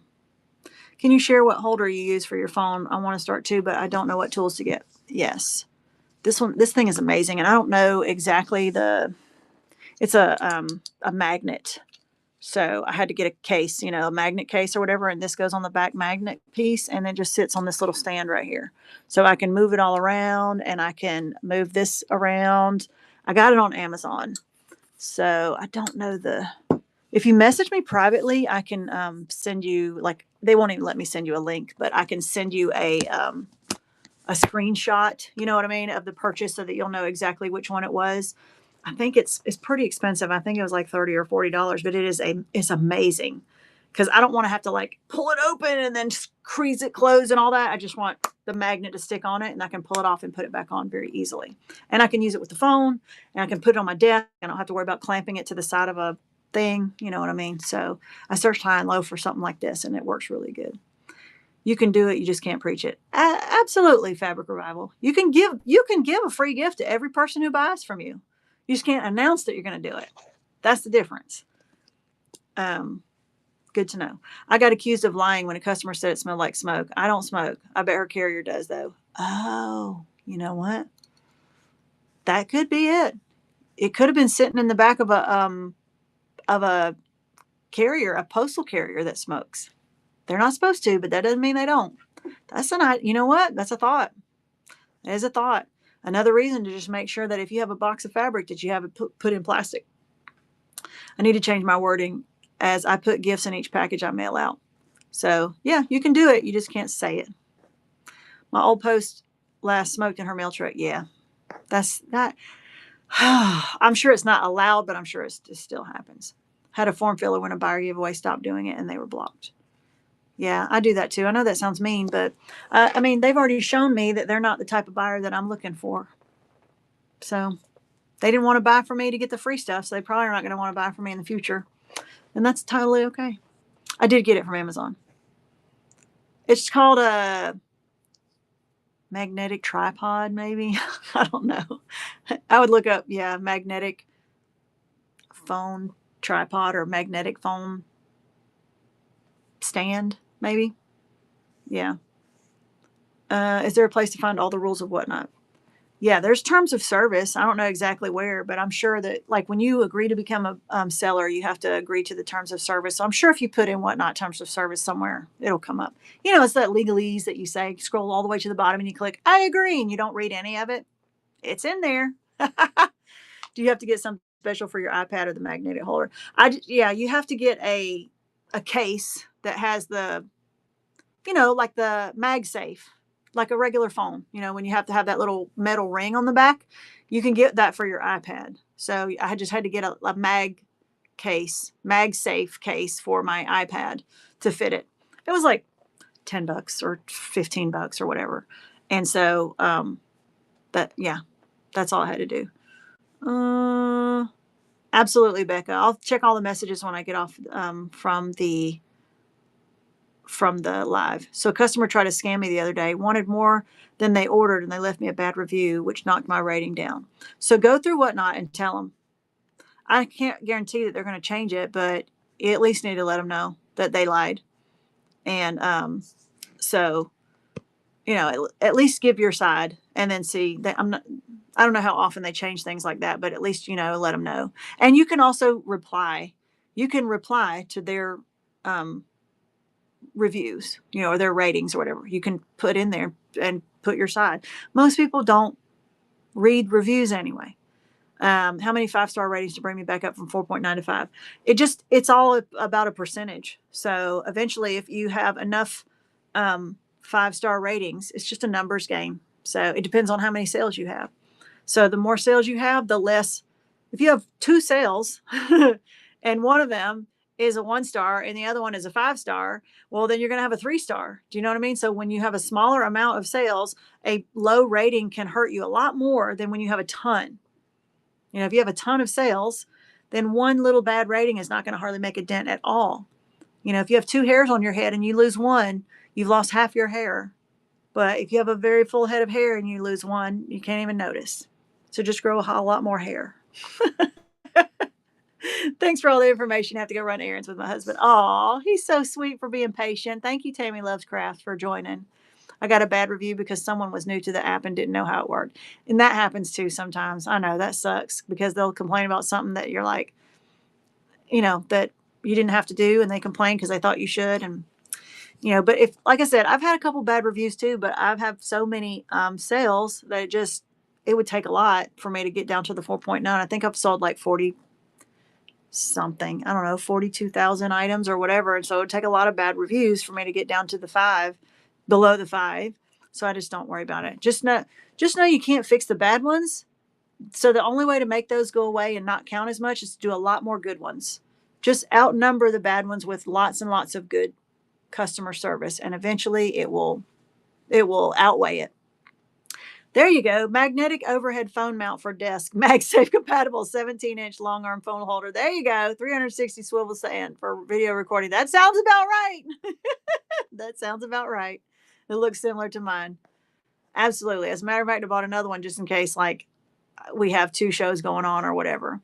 A seller did the same thing to you. You were so upset, Michelle says.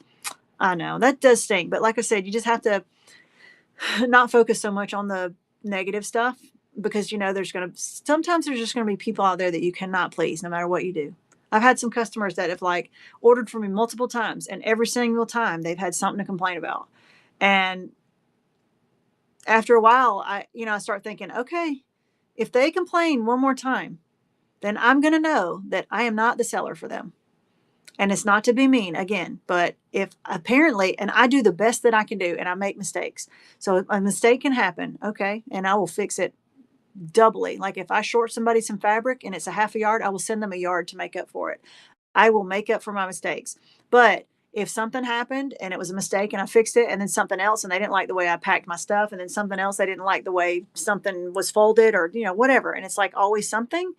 After a few times, I feel like that's the person that I am not the seller that's going to be able to meet their high standards, because I'm not going to change everything that I do to meet their standards. This is what you get from me. And apparently it's not good enough, because the last 3 times I've sent you something, there's been an issue. So after that, I will probably block them. And again, when I block people, it's not for meanness. It's for safety. It's because I know that if they keep buying from me, they're going to keep not being happy with whatever it is that I do. Some people are just not pleasable. And you know who I'm talking about. And when you get those, I would rather just block them than to keep selling to them and have them complain. Because then then you get upset, and then the emotions start getting to it. Blocking is very non-emotional. But getting bashed all the time for something that you know is not your fault and that you're doing the best that you do, and or that's as good as it's going to get, that gets emotional. So in order to stop being emotional, you just cut it off. That's just me. I blocked them and warned other sellers. I don't have time for that. So, and see, I will tell the story, but I will not tell other people about sellers that I have an issue with, because just because I had an issue with them does not mean that everybody else would have an issue with them. And so, I'm quick to block somebody if I can't meet their needs.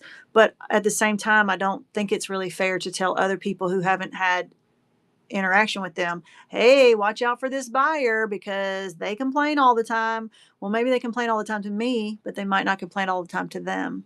And so I have to let everybody have their own experience with buyers and sellers. And so, because everybody mixes together a little bit differently. 46.2. I'm not sure what that is. How long have you been selling on WhatNot? So over a year and a half, going on 2 years. September, October, September. Oh, so almost 2 years. Thank you for the info, Grandshine says. You're welcome. I might have missed it, but what is changing on the shipping and when? So the flat rate is going away and it's being replaced with ground advantage, and it's happening as early as August 1st. It probably will roll out slowly. That's my guess, because that's how they do all new stuff. They roll out to a few people and a few other people and a few other people. And what I want to ask them that I don't have the answer to is, I want to ask if I have a show on July 31st, where the shipping settings were set up a certain way, and then we go to ship on August 1st and all the shipping settings are changed, is that going to mess up?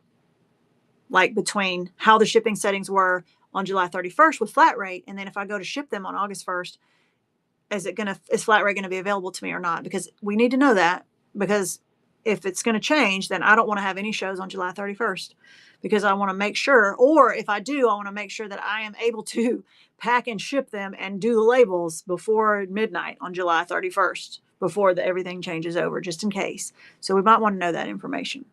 I source on Marketplace. I haven't found online sources cheap enough. So yeah, Marketplace is a great place to source from, and so are estate sales.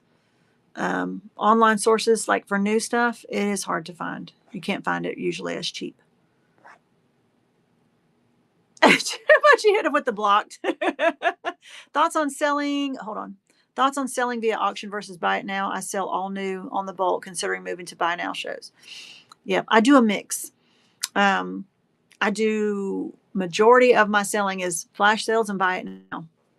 I don't do very many auctions, to be honest. I used to do all auctions, and then I started doing flash sales, and they worked really good. And now I do flash sales and buy it now, but only during the live shows. Like, I don't have, like, my shop is not open to just whoever wants to buy from whenever. So I still do live shows, but in the live shows, I do buy it now. So I show things on the screen. I pin things on the screen where they can buy it right off the screen. I run flash sales constantly.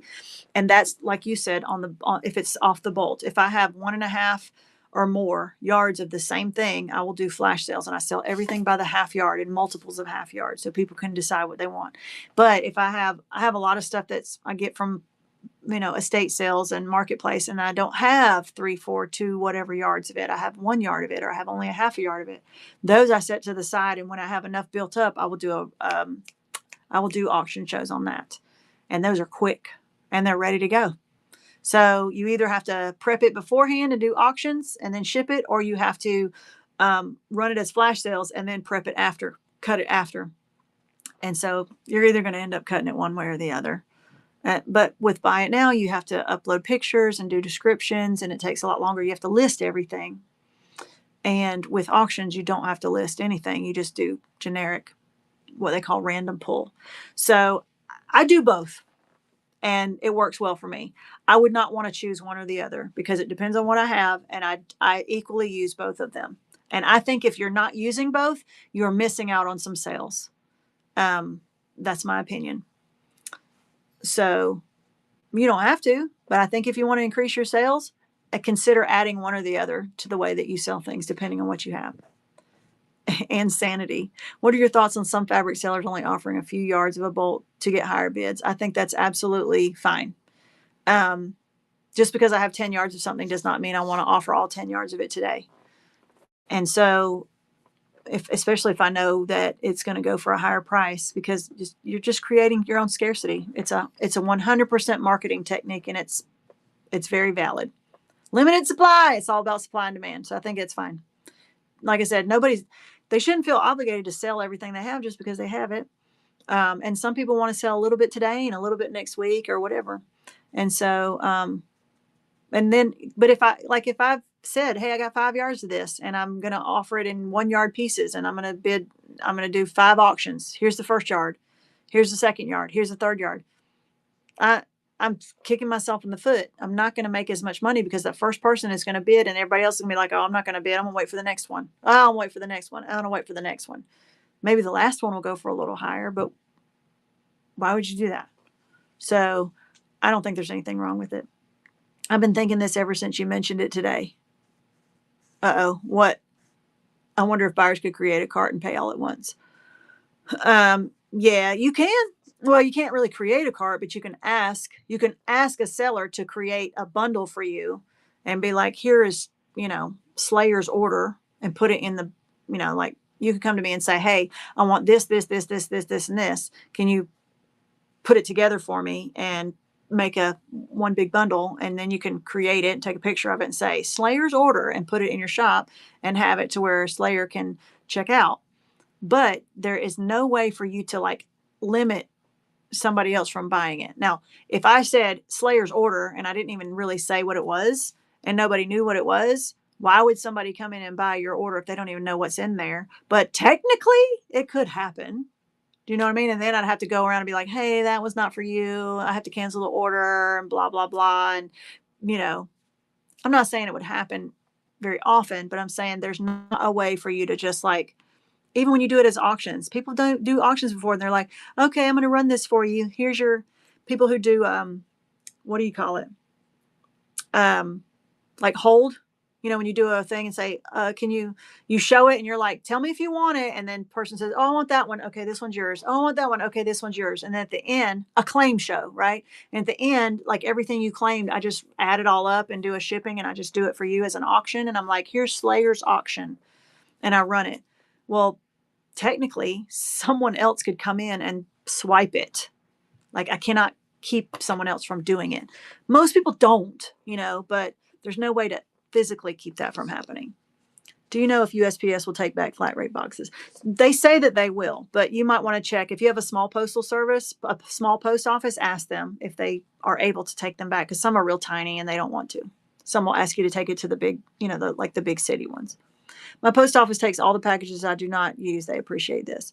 I stopped my reduced shipping and my buyers have not decreased. So you know what? Everybody has to try their own stuff. I have reduced shipping, and I've only done reduced shipping. And if I've tried a couple times to take that off, and 0 buys. So I have trained my buyers to only buy when there's reduced shipping. That's on me. So take that for what you will, but everybody's a little different. So try different things. I have tried. When I first started, my prices were really low and I wasn't making much money, and I inched my prices up, and sales didn't decrease, and I inched them up a little bit, and then sales increased, maybe because people saw my fabric as more valuable because the item was worth more money. So in their eyes, they were like, oh, this is good stuff. When it's $2, they're like, oh, this must be junk. So, in their eyes, it made it look more valuable. And so more people were buying it. So I inched my prices up until I found that sweet spot of what I could sell quick without holding on to too much. And so mess around with your different settings and see what works for you. And when you find that, then stick with it. But don't stick with it for too long, because it also could change later. And so if taking off reduced shipping helped you, then by golly, more power to you. Doesn't mean it's going to happen for everybody, but if it works for you. But see, I wasn't paying any money out of pocket, and so I didn't really care. And so my people were getting free shipping over 9/21, and it wasn't costing me a dime. Now I got to figure out how to do it, and it is going to cost me some dimes, and so I got to figure out how to make that happen. SoCal Gal says, I had 2 buyers from Alaska buy from the Buy It Now on the same day, cut yards for each, and both got returned as not valid address. Sometimes that does happen. I've had a couple of packages get returned to me, and It's one of those things that's just kind of weird. Usually WhatNot will be like, yeah, just keep it. Let them know that happened, but usually they'll go ahead and refund the buyer and they'll let you keep the package. But just let them know that that happened. Yeah, flash sales. Flash sales are considered buy it now. They're a special kind of buy it now, but a flash sale is technically a buy it now item, and then an auction. So it's auctions and buy it now. And so for me, flash sales are buy it now and non-flash sale buy it now. Do you measure everything from estate sales and trim it? We do measure everything from estate sales, and we didn't used to trim it, and then people got complained because we'd leave the extra little tail, and like if this was the end of your fabric and there was like a little piece off to the side like this, we would leave it, but people would see it like that and they would think that that was the edge, and they would think that they got shorted even though they didn't, and they got mad. So we had to start trimming. So yes, we measure and we trim and we label. Do you sell more in less time with buy it now? Yes. Because I can sell now. This is, it doesn't happen all the time, but hypothetically, if you had like, let's say I had a bolt of fabric that was very popular. I had 10 yards of it, or even 15, but like, let's just say I had 10 yards of something and everybody wanted it. I could run it for 30 seconds and sell all 10 yards in 30 seconds. Now, they're not going to fight over the price. They're going to fight over the availability. So yeah, maybe I didn't get as high of a price if I had auctioned it off one piece at a time, but I'm okay with that. I would rather sell it for a little bit lower price to everybody who wants it and sell a huge amount in a short amount of time. But I also have somebody who cuts for me and packs for me and labels for me. So I have the ability to do that and sell more items for that amount. Hello? Yes. Hey. I have 3 questions. Okay. Or 2 questions and a statement. 1, beans has fleas. Mm-hmm. 2, what time was I born? I would have to look that up on your birth certificate. It's on your birth certificate. It's in the car, right? Yes. Okay, cool. I'll look it up. 3, could I give you a $50 grocery list for you to get me? Yes, I've got to do Instacart anyway. So yeah, just if you'll text it to me or write it on a piece of paper. Okay, cool. Perfect. Yep. Okay. I'm trying to think if there's anything else. Yeah, we'll have to get that stuff for the dog. All right, I'm on a live right now, so what's up? Oh, you can do that. Okay. Bye, guys. She said hi and bye. Oh, Kathy, thank you so much for the tip. I appreciate that. So yeah, buy it now is a way for you to sell more, probably for a little less money because you have a set price. So if you have the ability to process more, then you can. It's a volume game. Yes, it's a good way to do volume, but some people don't have the ability to be able to handle that much volume, because that means you got to cut more, you got to pack more, you got to buy more, and your profit margin is smaller, but your volume and your total sales is higher. I did not get to Premier Seller until I started doing flash sales and started doing shows every day. That's what got me. Hey, nurse, I'm so glad you're here. That's what I did for someone the other day. What did you do? I didn't show it at all. Oh, you had like an order for them? A claim show. Yeah, claim shows are tough. I don't see people doing them as much anymore. It's a way to save a little bit on transaction fees. If I'm going to do a claim show, just do a buy it now. A buy it now is the same thing as a claim show, honestly. Like because a claim show is like you're telling them, here's the price, who wants it? So just do a flash sale for that price, and then whoever wants it, it's already done. So flash sales and buy it now sort of took the place of claim shows, and so you don't really have to do those anymore. But if you really wanted to do those, you don't get to, you lose out on the auction, and it's really hard to keep up with everything and what people bought for, and then you have to do totals, and it almost takes 2 people to be able to do that. This is the second buyer's chat I have been in, and I've taken information from both. Thank you for doing it. It's very helpful for sellers. I'm so glad to hear that, my good Nessa. That's awesome. It's because there's different people in here and they have different questions. And information changes too sometimes. So Quilter Square says, I've switched back and forth depending. If it's clearance stuff, I do higher. But when it's new fabrics, I'm really not allowed to discount. Yeah, that's the other thing. If you have a wholesale account with some manufacturers, like if you have a wholesale account with Moda or Free Spirit or any of those others, you have an MSRP that you have to meet. You are required to sell it at a certain price, and if they find out that you sold it for lower than that, they can stop they can close your account unless you have some kind of special permission. There's different things. But if you do something like that, you can't just auction stuff off at certain prices. If you do, you have to start the auction at a certain price, or you have to do a buy it now at a certain price in order to continue to keep your accounts open. I don't have any of those, but I am about to get some because I've got my retail shop, and so I'm going to be getting some this year. So I'm working on it. But if I do that, I will have to continue to do buy it now, and I'll have to have at least that minimum price when I do buy it now per half yard. And so, but I don't think it will be that hard. Even the stuff that I have now is almost that high anyway. And so if it's brand new stuff, like if I get some brand new Tula, okay, then I have to sell it at $650 per half yard. And if they don't buy it, they just don't buy it. And I'll just have to sell it somewhere else. Sweet kiddo. Yeah, I think her boyfriend is here. So, and she told me that the dog has fleas, which I knew it was only a matter of time before that was going to happen. So we got to get some of that stuff to give them. That stuff is so expensive. It works, but golly, that Simparico or whatever it's Temparico. I don't know what it's called. Simpatico. I don't know. The stuff you give them for the fleas and the heartworm and all that. I've gone back and forth on Flash for slow sell-through items versus promoting a specific line, etc. What are your thoughts on Flash selection strategy? So my Flash selection is I put things together in like you see how this is all kind of like greens and tans. I put collections together for my Flash sales, and I try to match them up as best I can by theme or colorway. Like this is like kids stuff. We've got jewel tones over here. You see how all these little boxes have sort of different little themes? These are my Flash sales that I run. And so people are much more likely to buy multiple types when they already see that it matches together. That's how I mix in all my solids. I'll put a print, and then right after that I'll put a solid that goes really well with it. And most of the time, if they buy one, they'll buy the other because they already know it matches. And so I put together what I call collections. Sometimes they are actual collections from the same line. And sometimes they just are pieces we just put them together and try to match them the best we can, or theme like calicos or Christmas or whatever. So that's how we do our Flash sales, is by like little mini collections. It's a little challenging sometimes to do, but we do the best we can. Cutting and mat. I cut on the same spot over and over and cut grooves into the mat. I've shifted over many times. Got electric rotary. Don't like it. Same. All same.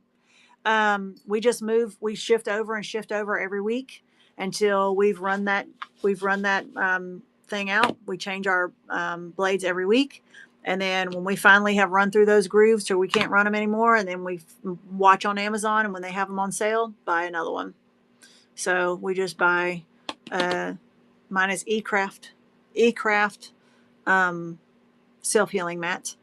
And I use I think it's an Alpha. But yeah, I don't think there's any way around it because you're cutting the same distance all the time. So just like try to shift over, because it will heal if you don't get it too low in there. But eventually you just got to replace the mat. Thank you very much for your time and sharing your information. Thank you so much, Backcountry Crafts and Beyond. I'm not willing to lose my accounts with any of them. I don't blame you. Yeah, I would not risk it. If I had an account with them, I would do what I'm supposed to do because I want to keep my accounts with them.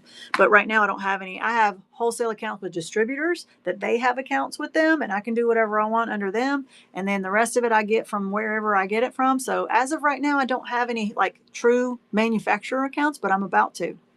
And when that happens, I will be sticking to the MSRP. I will do whatever. I'm following the rules on that stuff because I do not want to lose those accounts. Let's chat about cutting. I'm a retailer, and it's not hard. Been a fabric retailer since 2020. Yeah, I used to have a shop before, many, many years ago, and it's like it's a little easier to get away with it, I have to say, if you have a shop in person. But like, I'm not saying I want to get away with it, but when you're doing it here on WhatNot, there's a lot of people that are going to know. Like all they got to do is one person that doesn't like you or sees you as the competition or wants to take you out. All they have to do is report you. And it's very hard, it's very easy to get caught. Fleas are impossible this year. I know. We're going to use that Simparico or whatever. It'll work. It usually takes about 3 to 5 days. The vet said it's super hot out and fleas are running rampant. I know. I know. Groove table or cutting guide. Yeah, I know, right? Once you make a groove in it long enough, then it becomes okay. This is where you cut. Oh, we got a raid. Honey and Thread Collective. Let me go ahead and follow you. We're not selling anything today, but I do appreciate the raid. We're going to bring up your profile and read it. We are a mother and daughter duo selling fabric, sewing patterns, and notions. Follow us on TikTok, Instagram, Facebook, and join our sew along group on Facebook, The Honey Hive. Michelle loves more traditional and vintage fabrics like Lori Holt and Poppy Cotton. Brittany loves more modern fabrics like Ruby Star and Tula. Together we have something for everyone. That's awesome. Michelle and Brittany. Same thing with my sister and I. My sister sells on here. She is Foxy Mama 1977, and she sells Ruby Star and Tula almost exclusively. And I sell the vintage stuff and the estate sale stuff. So kind of the same thing, but we have two separate accounts. Thank you so much for the raid. I appreciate you. And her next show is July 12th at 4 p.m. Eastern. It's a Tula Pink show. So if you like the Tulas and the Ruby Stars and all that, then check out their next show. Thank you so much for the raid. I'm sorry it took me a while. I get behind on the chat sometimes. It sounded like a back crack. That's my chair. Oh, when I move this thing around, sometimes it sounds like a fart. But yeah. I read somewhere that wiping with a warm washcloth helps mats and healing, but I haven't tried it. Yeah, I think you can also like put it in the bathtub and let it soak, and it kind of softens the fibers and lets it heal faster. I don't know. I mean, I just use one that's a 24 by 36, and I just like I don't do the whole mat. I just do this cutting side of the mat. So I just measure it on one side, and then I just move the end part of the mat, and we just shift it over and shift it over and shift it over and shift it over until the grooves are just all there, and we can't find a new spot. And when it starts eating up our cutters, even though we've just changed them, we know it's time to change the mat. But we only had to change the mat like every 6 months, maybe. And if you wait until Prime Days or whatever, and Amazon, like the one I just got was like $37, I think. That's not bad for 6 months. 6 months of use. Have you ever wiped it down with a damp cloth? Yeah, I've heard about that too. I guess I could try it. Some mats are double-sided. Yeah, we are double-sided too. So we do one side until it's all done, and then we flip it over, do the other side. And yeah, I have a bunch of wholesale accounts, and they're very strict with MSRP. Yes. How did you get them? My goodness. So do you have a website, like a standalone website, or do you have a retail shop? I cut on granite and use the cutting mat edge as a guide. Scissors cut each piece and love it. Yeah, like at the Hobby Lobby, they have the little trough, and they just do scissors, but it doesn't make a straight cut. So that's just preference. I stay at mat pricing. I'm up front in my shows. Absolutely. Yeah. If that's the rules, if you want to keep your accounts, you got to follow the rules. I don't know if everybody's doing that, but it's not my job to police them. So I use a mat cleaner, but only extend the mat life. It's a round disc. Yeah. It's kind of like a stone gritter kind of a thing, I think. Oh, Mish says, love Foxy. Yep. That's my sister. And our mom lives with her, and she does the bags. Website, no retail. Gotcha. Yeah, if you have your own website, you can get some other accounts that you can't normally get. But they don't like you to have just WhatNot. They don't like you to just have eBay or Etsy. They want you to have like a standalone website and sometimes even a retail shop. Most of them will sell to WhatNot sellers now. The only major gatekeepers, I think, are Free Spirit, and they're tough to get on. Oh, okay. That's cool. I did not know that. Free Spirit is one of the ones I really want to get, but I have a retail shop, so it's the main reason why I'm doing it, is so I can get some of those wholesale accounts. And so, yeah, you have Free Spirit also. Free Spirit, I think they want you to have your own website for like a year or two or something like that. I don't know. They have certain requirements, and and the funny thing is Free Spirit is so hard to get, and they don't sell through the distributors much. Like you can't go to E.E. Shank and get it, or Brewers and get very much of it. You really have to get it almost exclusively through them. I dislike hearing I shouldn't be running this low because of wholesale agreements, and then run it low anyways.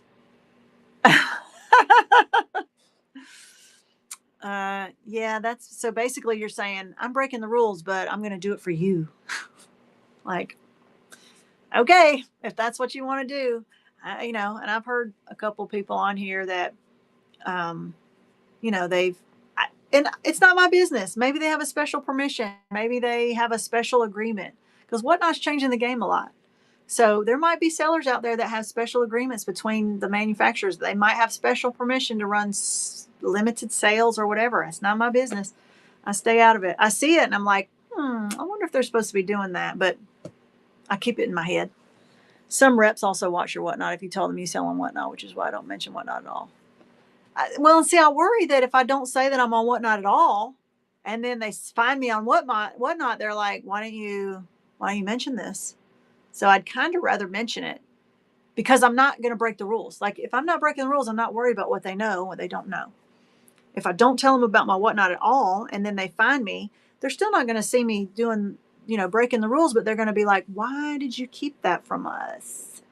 I don't want them to question anything. So yeah, yeah, karma comes around. You're right. Just do the right thing. You don't have to worry. Period. Fabric revival. No, I just said that's what I do. Here, why do you do it? That's what I do. You can do whatever you want. Yeah, that's totally up to you. I have trouble sometimes. I see some other people on shows and I'm like,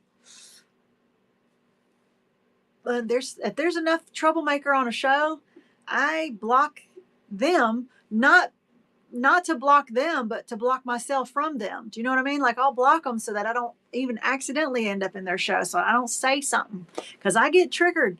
Passive aggressive people just like bring out the, you know, and I just want to, because I'm real good at it. And so if I see somebody that's real passive aggressive, I got to play their game because I feel like I'm better at it than they are.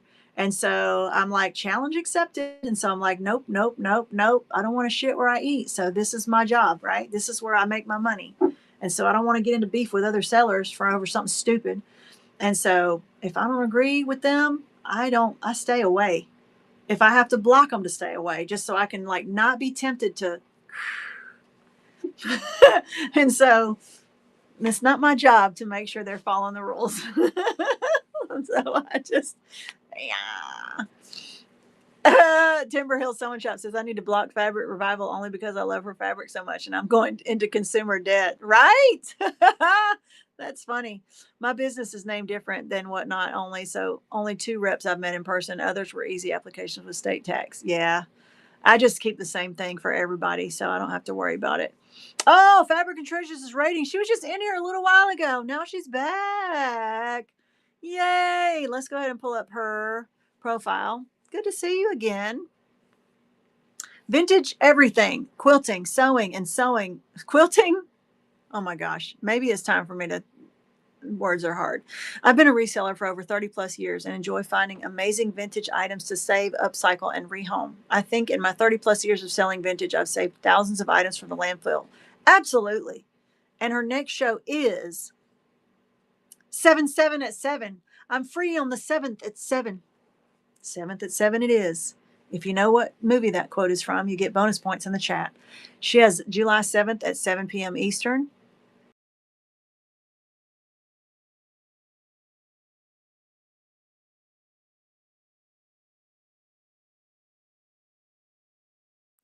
I think I accidentally ended out of my own show. If I've disappeared for a minute, that's why. All right, let's go back to where we left off.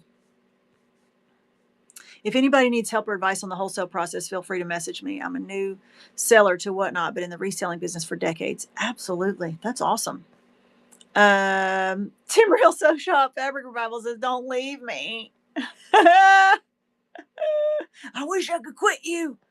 I think, yeah, I didn't mean to drop you. I accidentally went into that other show that I was trying to bookmark it and I ended up clicking in it. I was on for 1.5 hours and I'm still going. I know my husband's like, what the heck? You're supposed to be 2 hours and I'm over 3 now. So it's probably time for me to go. I have a little, this is terrible, but I have a little video. Like we're getting there. If you want to see it, hold on, of the shop. we're hoping, we keep saying next week, next week. I mean, next month, next month, next month. But I mean, truly. All right, let's do it. How do I turn off my shop when I'm not on the show? That's a good question. I will show you that. So here is our, this is where our shop yesterday. Like, we're not even close to opening the doors yet, but this is our little space that we've got. We've got all the stuff, and we've set up just about all the area to put the stuff, and now we just got to finish putting it all up and getting our sign and open the doors. So it's still quite a mess, but you know, just a little tiny little shop. It's only like 800 square feet or something like that. Um, anyway, so well, it's looking better. That's where our meeting is going to be in 2 weeks. So it's got to be at least ready to house our summer social, right? Where are you located so we can come? It's in Barnesville, Georgia. Absolutely awesome. I'm so glad you came in. So Jess, I'm going to answer your question, and then if there's any other burning questions, I'm going to answer, and then I've got to go. So Jess asked, how do you close your shop when you're not live? So when you have your items, I'm going to show it on my phone again also. When you have your items listed and you create your items. So let's go to inventory, right?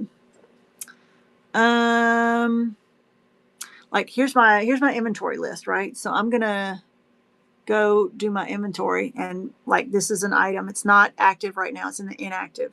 The reason why it's inactive is because I got to go to the next page.